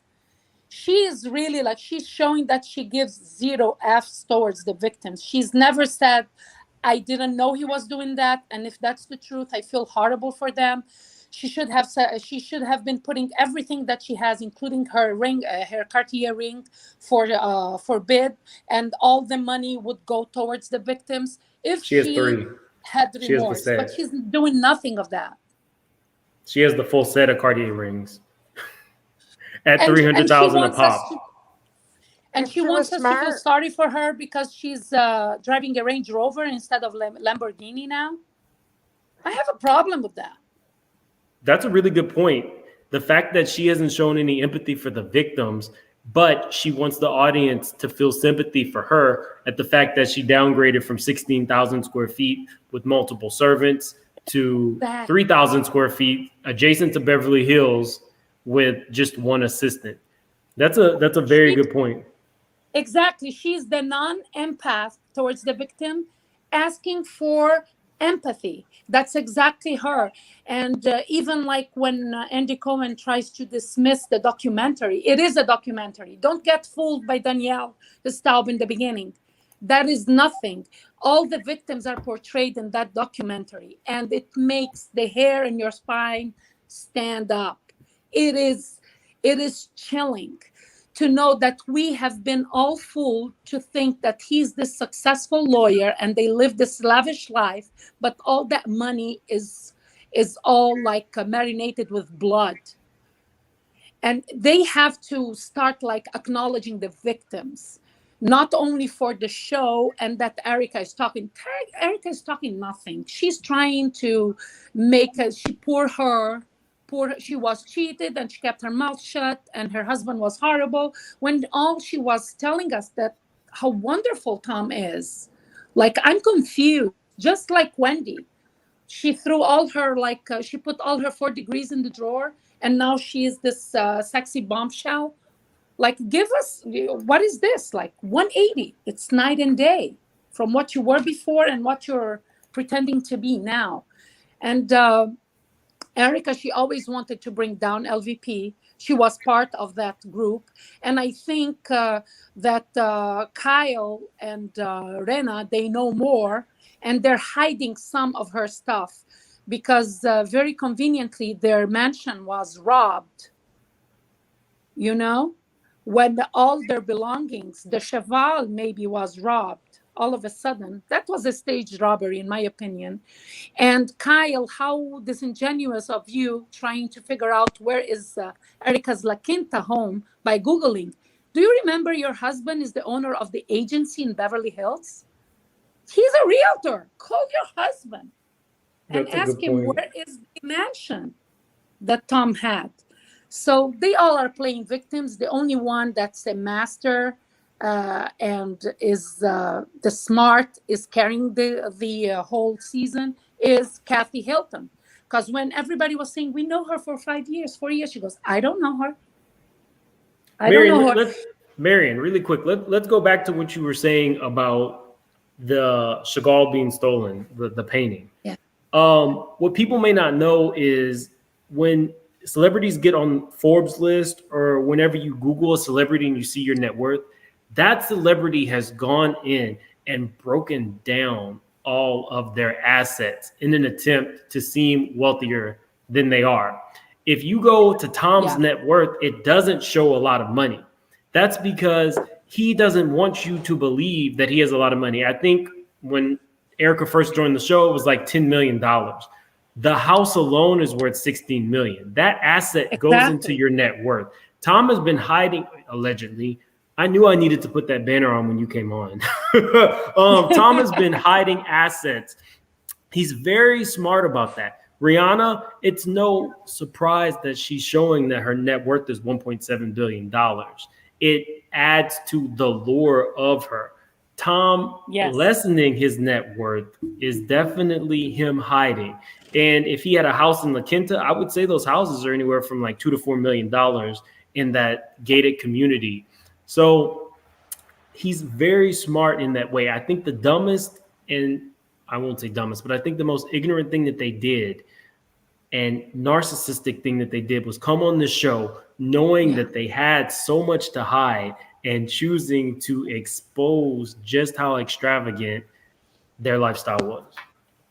You know, I can double on that. I agree with you. That is one scenario. Other scenario is Tom fending for himself. Because if he knew, he could have used the Ericka Jaynes Corporation, LLC, as a money laundering thing. Oh, where did my money go? I was supporting her lifestyle. You know what I mean? This is why the money's gone. But yes, one thing is true. They have been hiding money from the get-go. And now Ericka is in a situation that she's the only one mentally capable. So if Tom is forgiven because of his mental state and his age, she is liable. And here is where she didn't read the fine print. I feel like people who do what they do, the first year they're like, oh my gosh, I can't believe I got away with this. The second year, oh my God, I got away again. And then fast forward 5 years, I got away with it. And then 10 you mean years, like 60, 20 years, 62 years for Tom. They get cocky. They say, I will never get caught. This is why they didn't care coming on the show, because they know all the loopholes of the system. So it is so unfortunate. I just hope that the victims, they get their money back, because they're never going to get their life or the loved ones back. This is really sad. And to does the point anybody of that feel like the victims are going to get their money back? Gabor, Caddy, Angela? No. Maybe pieces, but no. Yeah, that money gone. Unless they garnish her check from Bravo. That's the only way that they can get some money.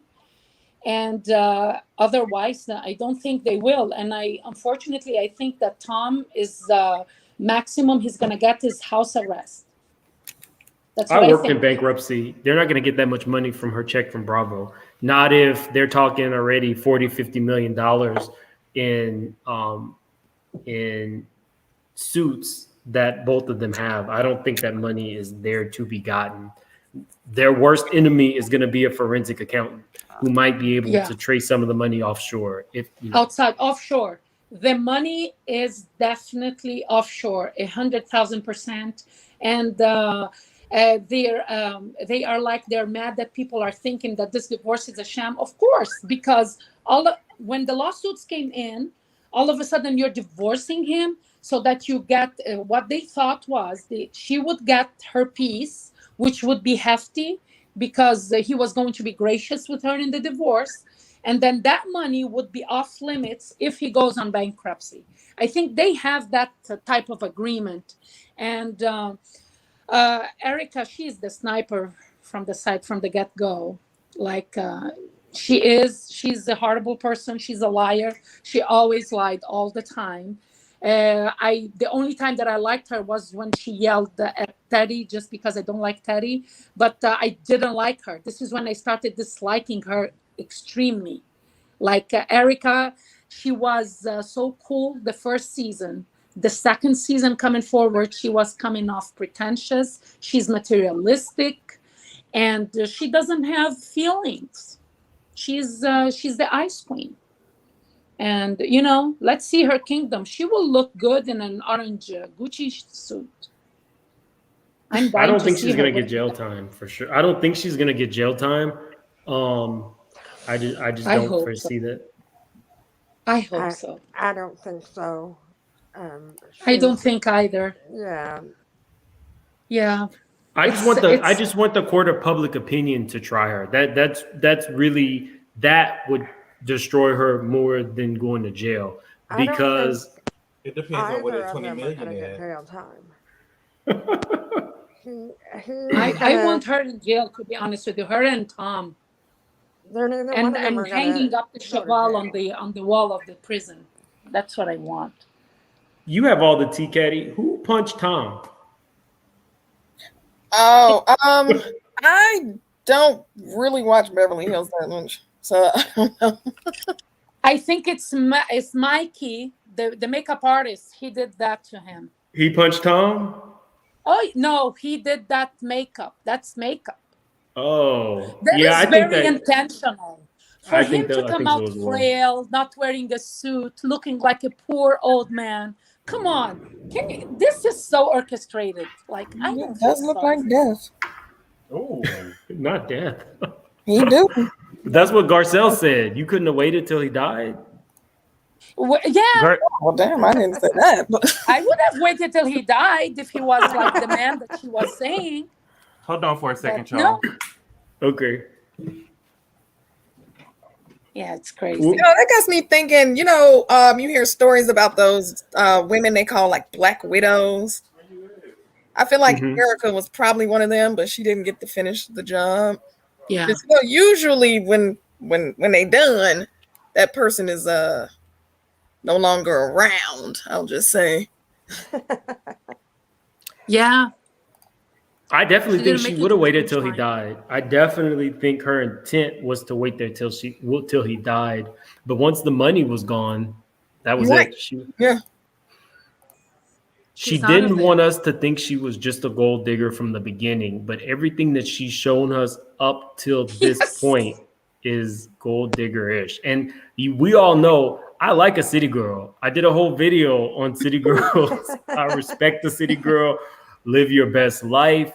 But what she's doing is disgusting. If this man really does have dementia, just devil's advocate, if he has dementia, why would you leave him at his most vulnerable moment? If he's calling you 20 times and you know he's not in the right mind. Because she doesn't actually love him. You married him for money, then you can't really expect loyalty. Yeah. Let me go ahead and just... Oh, we just muted Gabor real quick. I think he just ordered some food. Okay, so while we're talking about getting on people, I kind of want to get on Karen.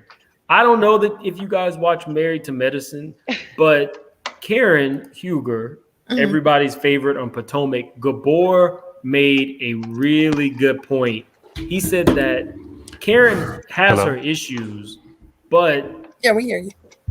People don't really give it to Karen the same way they give it to Gizzelle, because Gizzelle is so unlikable. And it got me thinking that Gabor was right. Karen gets a pass. Karen does not have the money she professes to have. Once Karen sold her house, she had to sell it in a short sale. And what that means is you need the money so badly that you'll sell it for under the value and you'll pay the difference just to get the money. Karen sold her house in a short sale, and then she moved into a 10,000 square foot home an hour outside of Potomac using her Bravo money. But nobody calls her out on this because Ring Around the Neck is such a horrible person and she's so hated. Karen has been living on credit. No, that's not true. Okay. Fill me in. Well, let me fill you in. I'm not saying that what you said is not true, but Karen has been taking the heat from the get-go. Do you forget the T-shirt saying, like Uncle Sam, taxes, whatever? That was from She's Gizzelle. been taking the heat. I'm talking about the from viewing. Gizzelle. I'm talking about the viewing audience. The viewing audience gives her a pass. The viewing audience does not give Toya a pass.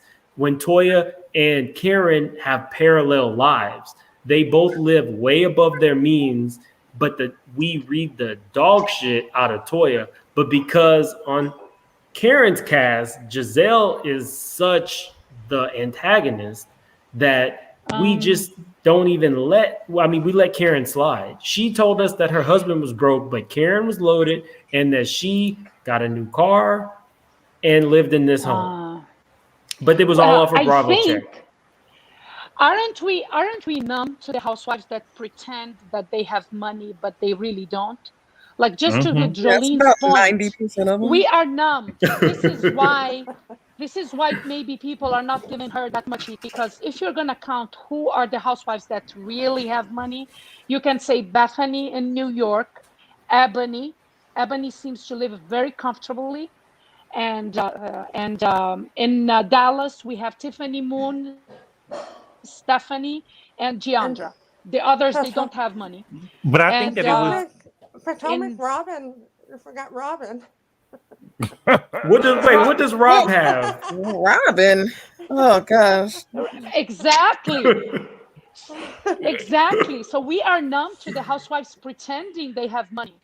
In Potomac, Monique had money. You know, she had 4 homes, and now Mia. Ashley. Sharice had money. Sure. Because you remember Sharice? You remember Sharice?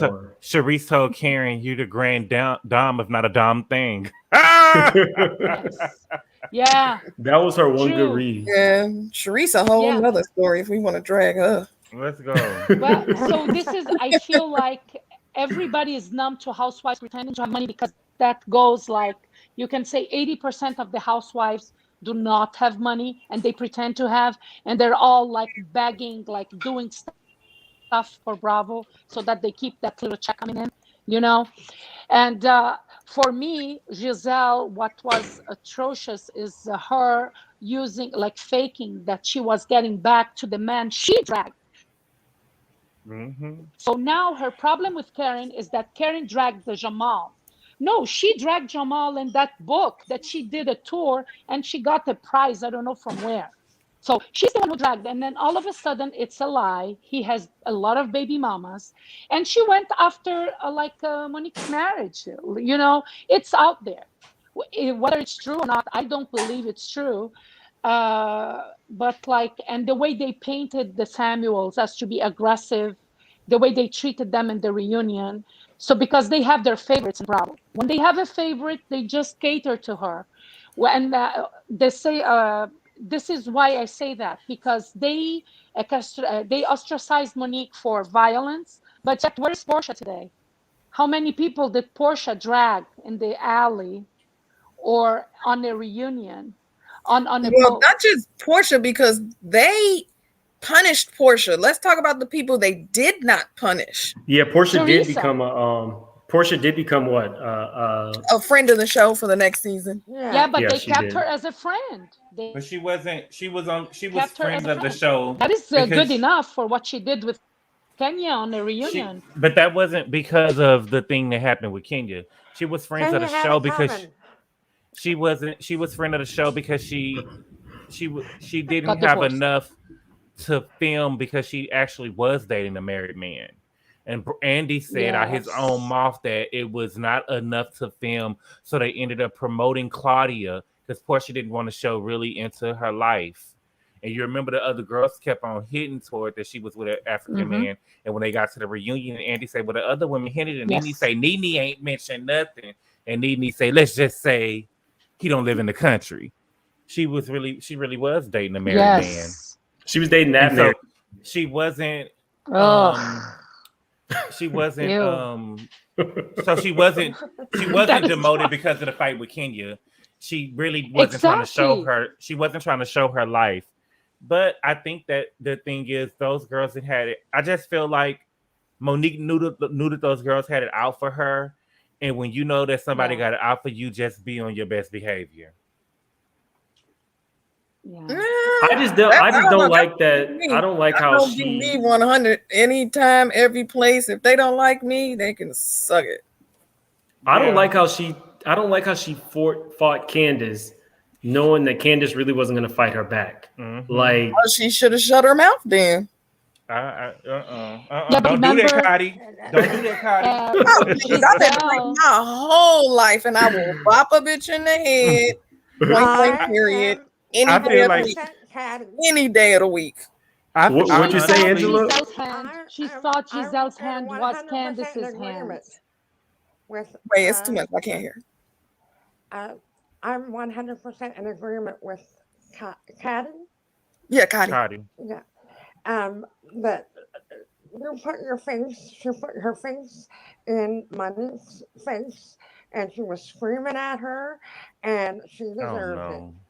Mm-mm. Okay, Monique well, was first grabbing the you- girl hair first. Monique Wait, was flicking her hair first. But what happened was though, I feel like Monique purposely went after Candiace because she knew if they got into a fight, she could beat her up. She would not have tried that same thing with Robyn, and she I would don't have think not. Robyn can fight. And she wouldn't have tried it with Shasha because when Well- Shasha came into that baby, she got the running. Well, Rob did have that umbrella up against her neck, and she just walked What? away. No, the camera is off. Whose camera? Oh, she's. What were you saying, Ange? I heard different people bashing Monique because she ran back in the second time, but if you've ever been in a fight, when the adrenaline is is still running rampant, and you hear people talking about you, that's not her fault. I mean, I Okay, know, wait. Angela's a city girl, and now we know she's a street fighter. What don't you do, Angela? Offer my wheelchair. What don't you do? What was you saying, Cotty? Oh, I was gonna say, I know everybody has their own opinions about the fight with Monique and Candiace, but it's unrealistic to expect like 7.5 billion people to all agree that some people say no, don't fight, and other people is like, get in my face, it's game over.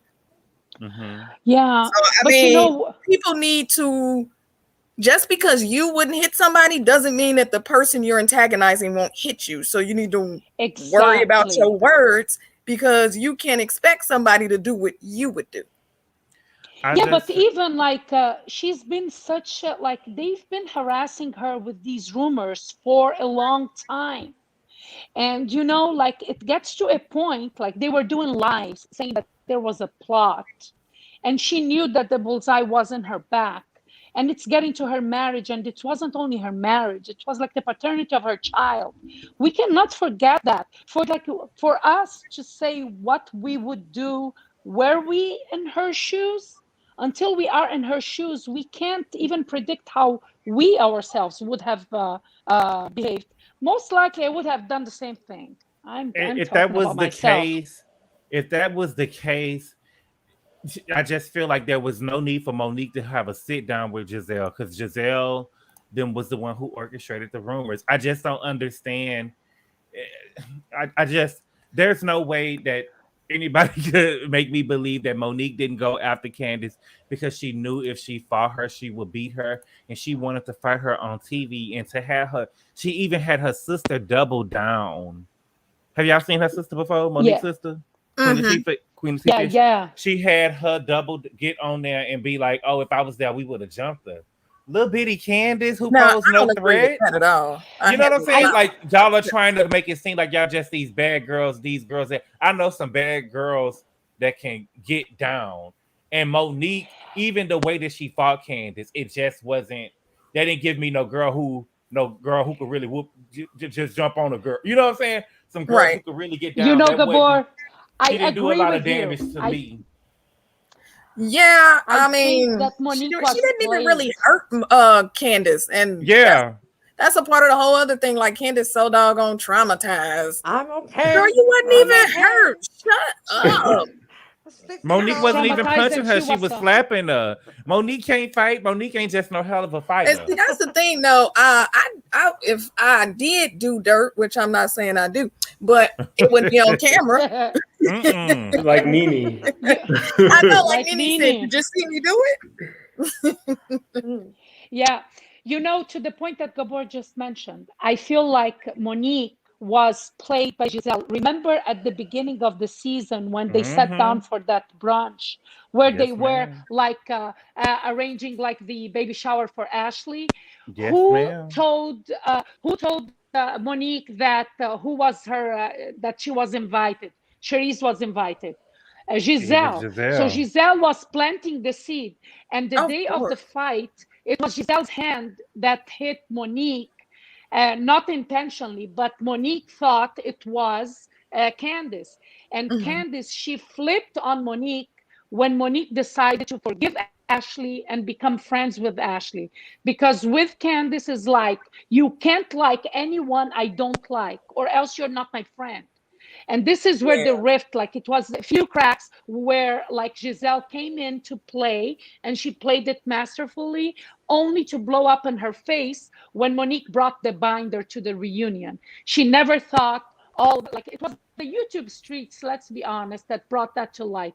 Because if it was for Bravo, we would have never heard about that. But they got themselves into a situation that they had to admit what everybody knows, that Jamal, he's a serial cheater, and and there's no marriage, there's no getting back together. That's all a farce, so that she has a storyline. So I think Let's this I talk is think about that why. Monique. let's talk about that real quick. If I had a friend who tried to ruin me and my brand, do you think that I would forgive them next season? Ashley alleging that woman was drinking and driving should have been an unforgivable defense. That wasn't alleged, baby. That was the truth. Well, That whatever was the it was truth. done on camera, and Monique was a dummy for taking that girl back. Why would I trust Yes. anybody? No. What Monique was Monique has that's the No, thing. she wasn't Monique dumb. has to hold herself Yeah. accountable. Monique let the camera come to her house with the car in the garage. Doesn't Everybody matter. seen the I'm car. talking about Ashley. I'm talking about the fact that Okay. the next season she forgave her. That's Yeah, dumb. Well- but you have to be a I don't know if that's an unforgivable offense. Ashley She was asked for drinking. forgiveness. The- Ashley, No, Rob- no, the whole Ashley saying that. Yeah, I the mean, car. So yeah. what happened was the car pulled up. The car pulled up. They was getting ready to go to Nima Colin, and everybody met at her house. And the wrecked car was outside, and they asked what happened, and she said, "Oh, fell asleep on the road the other day." And Gizzelle said, "Were you drinking?" And she said, "Yeah, but I wasn't drunk." And so when they asked Ashley, Ashley was like, "Yeah, she had about three or four drinks." You know, that's the truth. You should No, never Ashley had said I was drunk too, and I chose not to drive. But Monique went ahead and she drove, and she had 4 drinks. Let's not play dumb. It She doesn't matter. alluded to that girl's personal business, and if you're my friend, you're not gonna do that. But she's not your I friend, understand. and you The forgave her the difference- next season. But what you have, No, Monique no. is the one who made it a talking point. There is no way y'all would have pulled up. Bravo cameras would have pulled up to my house with no car, and I damn sure wouldn't admit it to nobody that I was drinking. Yes. But so yes. when you told on yourself, Ashley probably felt like, well, shit, let me just tell the truth. Then you brought it up, you know? Yeah. Was yeah. Ashley sitting in the garage? Yeah. No. But did she wreck her car? No. Exactly. Monique wanted But us to believe. also, Yeah. Go ahead. Also, Ashley, she really asked forgiveness for Monique, and she was genuine. She's not Candiace. She never apologizes to anyone. She never takes accountability. So for So if people I to try to say, "How destroy could you time Monique and time forgive?" again, and I just say I'm sorry, No, she we're didn't supposed try be to destroy forgiven? her. It was Who the destroyed? truth. Who No, she destroyed wasn't who? trying to destroy her. She wasn't trying Who to was destroy trying to? Monique. Ashley Yeah. has done that since the first season. Ashley will throw a dart, pop your balloon, and then say, "Oh, I'm sorry, I popped your balloon." I She do feel started like with Typically Robin. be the truth. I So do. But that's the people can truth. handle the truth. Yeah, I do feel like that. I do feel like that. Ashley and Candiace really are the same person, and I do feel like Super Candiace get a better. antagonistic. I do feel like Yeah. Candiace get a bad rap, and that's only due to her skin color.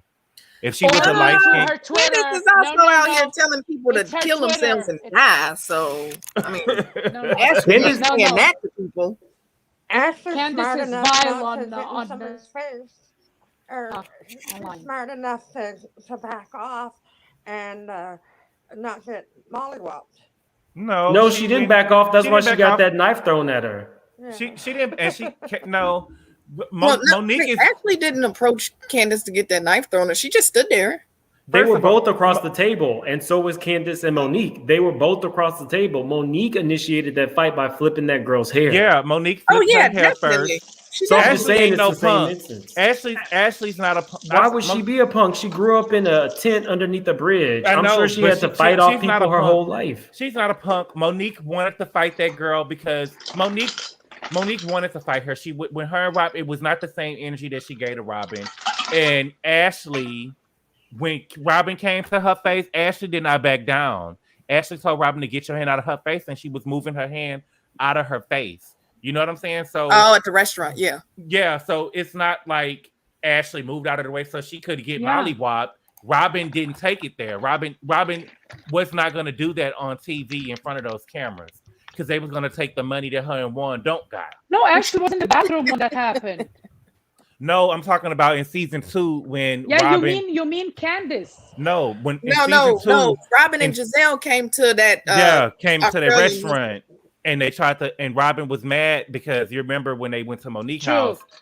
Yeah, Robin came there and was like, "Why is my business? Why are you always in my business? I came to tell you." And she put her finger and she said, "Get your hand out of my face, Robin. Get your hand out of my face." And you remember when Candiace went back, Ashley went back and told her mom, and Ashley, mama was like, "Ooh, Ashley, don't tell me that, girl." Yeah. Yeah. I don't know. I do think that the fights are unfortunate on these shows because this isn't the Bad Girls Club, but I do think fights happen. I've been in a fight. I think it's safe to say Gabor's been in a fight. Caddy has been in a fight. That's not safe to say. I've never been in a fight. Oh, hold on. Gabor, is it okay that I mentioned to the girls that you've been in a fight? I've never had a fight. Seriously? I'm playing. I'm about to say, look, there's some people because until recently, Candiace hadn't been in a fight, so there are people. Oh no, I don't believe that either. I know Angela's had a I fight. think I've been in so many fights I can't keep track. Me neither. I Me think, too, Cotty. I think Monique's anger was misdirected towards Candiace, but Candiace, she wasn't an angel about it. She was doubling down too. She was being like, she was provoking her with her words. I wish that she never laid her hand on her, but you know what? She was asking for it. She was. Ring around the neck should have got those hands. I was just going to say, yeah, Candiace was kind of asking for it, but the anger should have been towards Gizzelle. Gizzelle should have got yes. Yeah, but the thing is, I feel like Monique, and I know some people are going to probably, I feel like if you just listen to what I'm saying, Monique really wanted to be friends with Gizzelle. That's why when she met with her earlier in the season, and that's why it was an X for Candiace, right? I want to be friends with Gizzelle. Gizzelle is at my house now. We driving to my thing together. You know what I'm saying? She really wanted to, all she wanted was for Gizzelle to accept her and be her friend on the show. And once she was in Gizelle's good graces, it was like, well, fuck Candiace. That's how I thought. You think That's so? what I think. Yes, No, I do. I She think even when she went to the fight She even bought Gizzelle a gift. Nobody ever, you know what I'm saying? Then nobody else bring her no gift. She bought Gizzelle a gift because she won that award. Monique wanted to be. It was true what they were saying about her. She was a social climber. She wanted to be with the in crowd. I think Monique wanted Turning to the be table over. in good I don't terms know with how all of Gizzelle is them. the influence. On this show, So she that's- Oh, is. baby, she's light skinned with green eyes, baby. Did you Well, not know? she's the Did you not see? chosen. Put up the picture, Mims. Did you not see the light skin with green eyes? She's the favorite child of Bravo in Potomac. We have to agree. Oh gosh, Yeah, you know she's what a definitely the shame. favorite of Potomac and Bravo eyes. Ugh. Not Yeah, that picture. but The picture with the shade when she said Oh. something about the shade. I'm light skinned with green eyes, baby. I think Monique, she wanted to be in good terms to be able to film with everybody. But then Gizzelle started saying that Candiace invited Charisse, and Charisse was the one that was really spreading the rumor to everybody and bringing it up to the cast. I think this is where Candiace became like, when Monique became in friction with Candiace, like, you're supposed to be my sister. And I thought we were over it. Why are you doing this? So you're bringing like Charisse to your whatever renewal or celebration as an invited person. She didn't come as a plus one. But the whole argument falls out because Charisse was at Ashley's thing. You know, Yeah. And she sat next to her and she took pictures with her. Don't forget, she was Yeah, right there but with that her. is different. Ashley and Monique, they were not close as Candiace and Monique were. I think Yeah, Monique said they that were- Ashley actually told her in advance that Charisse was going to be there. And yes, but and did you? But exactly. If I don't Yeah. like you, I don't like you. Me knowing that you're coming, that's the same Yeah. excuse that Nene used. You should have told me Kenya was coming. Why? You would have dressed different. You would have wore a different wig. No, Would you it's not have different. attended my And event? and it would be What's the different. point? It would be different after the fact if Charisse had said anything to Monique, if they got into a fight or blow up or anything like that. Yeah. You know what I'm saying? They didn't. And when she felt that way, Candiace apologized to her, and it should have been it. But no. Yeah, I think she really did blow that too much out of, because Candiace and Charisse were friends. You can't expect for her to not invite her friend. Mm-hmm. Yeah, but Let as me- let a me ask friend, you- you tell. Hold on. Let me She should ask have you guys told one Monique. thing. I think we expect a little bit too much out of people. I want to ask everybody one thing. We aren't, as adults, supposed to care who our friends are friends with. I know that's what we're supposed to do. But if I have had your back in some very major public stuff, and you elect to befriend somebody who has been very damaging to you, I might feel a way if you come back and are in that person's good graces, and now I'm expected to film and be happy-go-lucky when I've been in your experience. I've been riding hard for you. And although Candiace is not my favorite person, I do think that in all these situations, when it was Lady Eloise, she rode hard for her when she was fighting with people. And then when they became on good terms again, she did kind of like throw Candiace to the wayside. Same thing with Monique. When Monique was going at it with Ashley for the whole drunk driving stuff, Candiace was right there having her back. And then the next season, she forgives her, and it's all supposed to be great. I don't think that these people value Candiace for whatever reason. She might just be a horrible person, but I'm calling a spade a spade. They use her, and then they throw her away. But the expectation is that she still gives them the same respect that they don't give her. And I don't think that's fair. You know, I think you're looking at this with a very, like, you're not looking at the whole picture.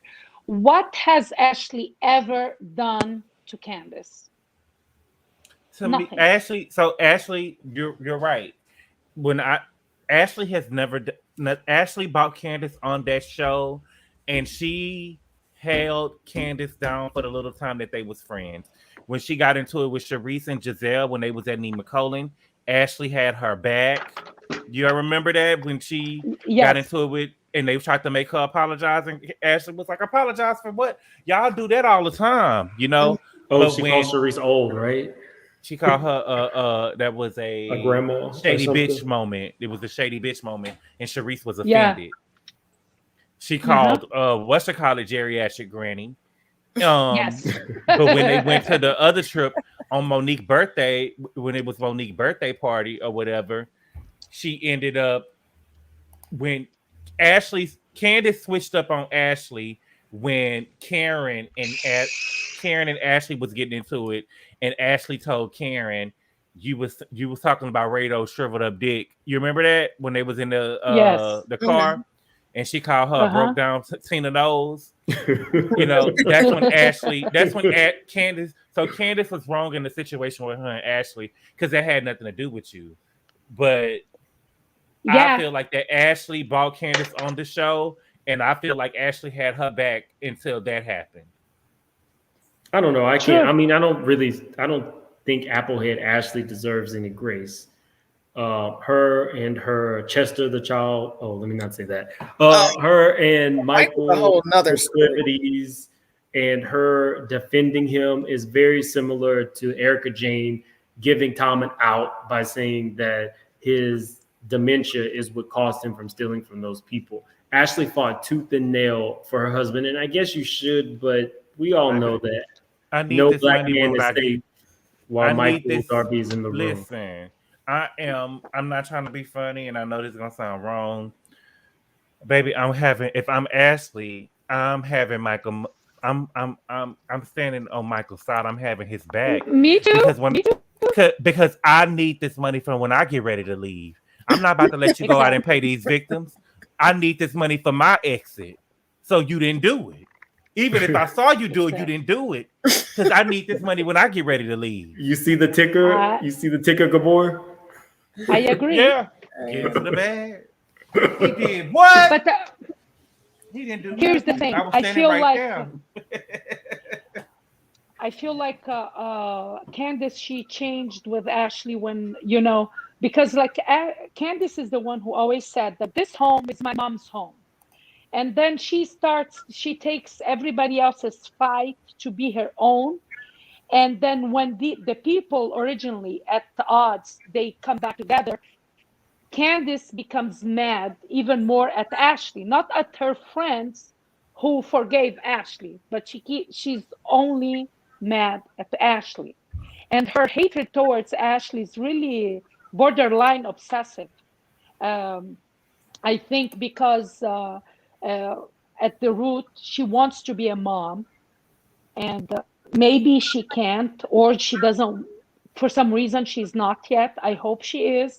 But I feel like Candiace needs to lay off Twitter because she's vile there, and she needs to start taking accountability for her part in everything that she does. She was in the reunion portraying herself. I don't think it's a mom thing, Mary. I don't think it's a mom thing. I think she's jealous that Ashley got a real, whatever, Miss America, Miss USA title, and Candiace was on one of those little offshoots. I don't think it's about kids. Well, I think so too. Like it's part. I think it's the whole picture that we need to look at and try to understand the hatred and the vitriol that she has. This woman who was like now playing victim because she was attacked. She attacked Ashley with a butter knife. Like that was horrible. Yeah, and she should. I love Candiace, but she should have been off the show then. To me, I feel like exactly. that was too far. Right. That was like a weapon is a weapon, and people seem to Mm-hmm. it's just a butter knife, and I said I could do wonders with a spoon. Okay. Exactly. Yeah, you're right. Thing. She wants everybody to feel bad for her when she does everything she does, and she was at the reunion playing the victim that she's still traumatized and going through therapy. But every time Monique was trying to say something, she was shouting at her from the other side, chiming in. So if you're traumatized and if you're afraid of someone, you won't speak when they're speaking because you're afraid. But this is where I'm gonna say what I gotta say, baby.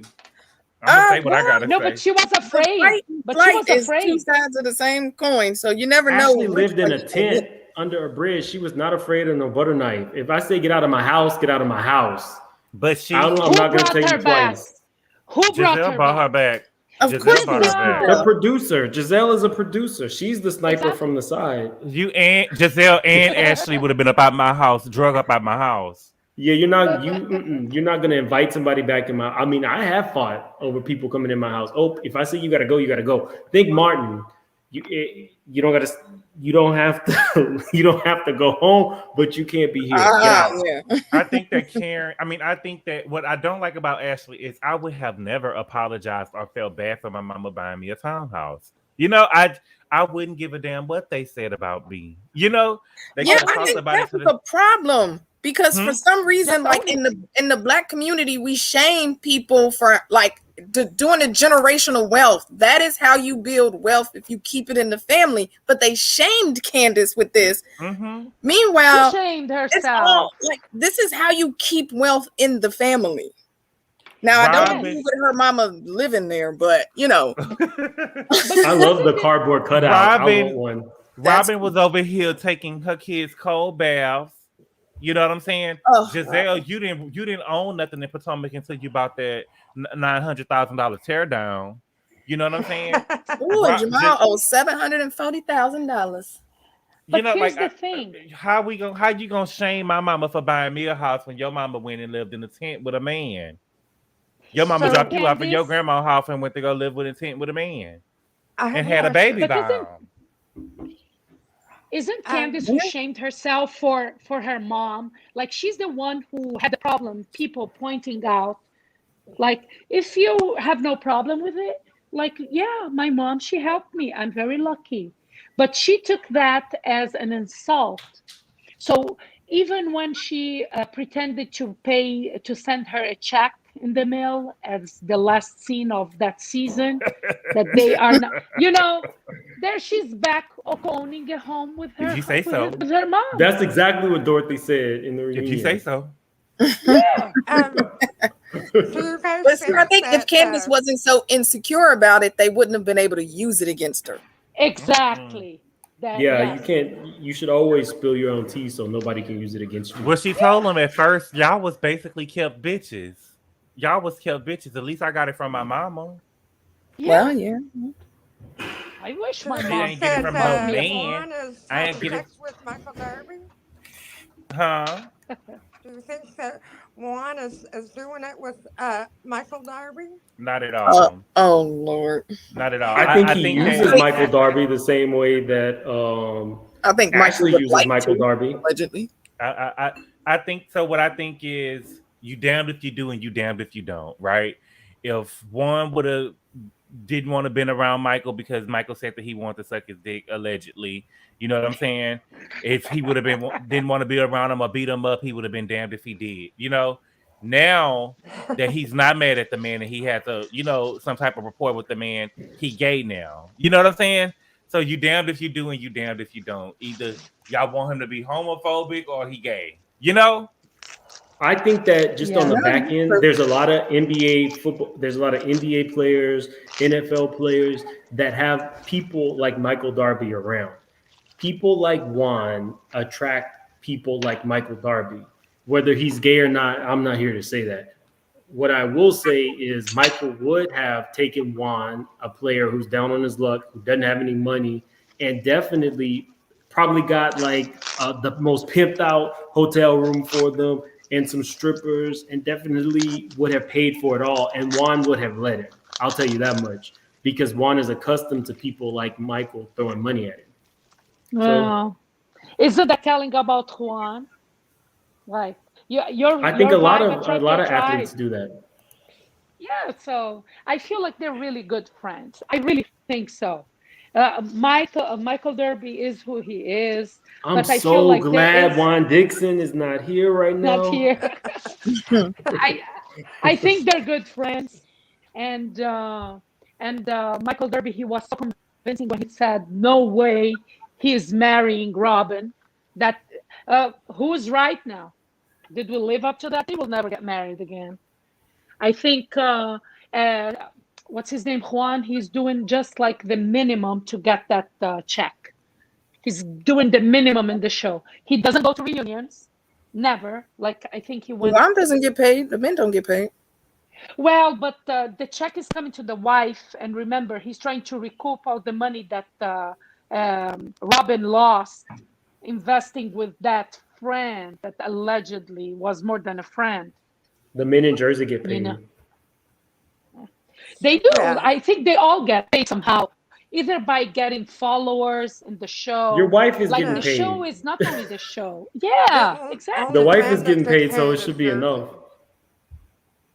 I just like how Ashley, her business failed. Like one thing that we didn't touch on, Like how Mia. it failed. I like how what we didn't touch on is the fact that Mia, everything, she's a boss, right? You asked me on your show the other day who I liked, and I told you nobody. It's because all of these women come across so fake. When Ashley had that business that Michael completely funded, everything about her was, I'm a boss. I'm running a business. The minute it failed, it was never discussed again.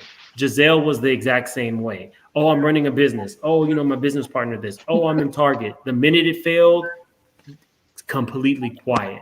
Karen is Every the same shade way. of hoe. I'm just saying these women, I don't know. I can't appreciate them the way that I would like to for these people being Black business owners, because they throw it in our face, but then they never give us the reality of, hey, this failed. I had to liquidate this. This is what you have to do in order to keep surviving. And I know you're supposed to put your best foot forward and I guess lie on these shows, but that's not how I would play it.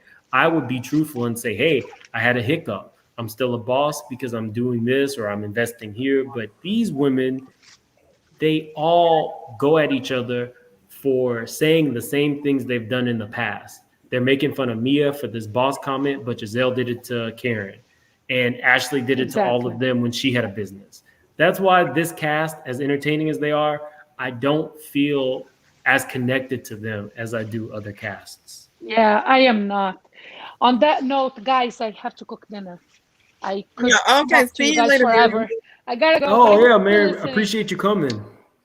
Yeah. Yeah. Bye, Bye, Gabor. Miriam. I missed you. Miss you too. Bye-bye.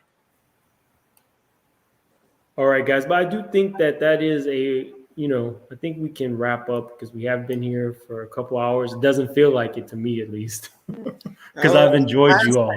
It was a good chat. Gabor, did you have anything to end with? I'm just so ready. I'm just ready for Beverly Hills to be over with, meaning I want to watch not that I want it to end anytime soon. I just want them to put the rest of the episodes on Hulu or something so we can just watch them all. I don't like to wait every other week. Every week, I mean. I want to see it all in one sitting. It's getting so good. I just need to see what's going on. Because it looks to me that Sutton didn't go on the cast trip and Ericka was there. Fancy Drew. I swear Driving Miss Daisy's growing on me. Teddi, do you have any final words? Since you touched on Mia, I don't know. Right now, I'm not really sick of her talking about being a boss yet. A couple more episodes, maybe. But my biggest thing with her is that she's a liar. Like, everything out of her damn mouth is a lie. She's a stripper. She's an escort. She's a bartender. She's an event coordinator. She can't tell the difference between her clitoris and her vagina. Like, she don't know how old her husband is. It's too much. And guys, just for a side note, I invited her here because she's hilarious. So if you want to shout out your channel, please do so. Oh, thank you. I'm here all week. No. I don't know. My channel is Cotty B. It's just my name, Cotty B. So that's KHADI and then B. I'm already there. Oh, thank you. And our favorite city girl, Ange. I have a headache. I'm ready for this end. I had fun. it was a really good conversations and some good talk. And are you still blocked, Kabor? Yes, I'm still blocked. I'm gonna reach out to Kenya for you. I'm gonna reach out to Kenya. Okay. Well, I just want to thank everybody who came on the panel. I really appreciate it. I'm still having some technical difficulties, so hopefully next live I'm on time, but I'm really trying. So on that note, everybody say bye. Bye bye. Bye. Adios.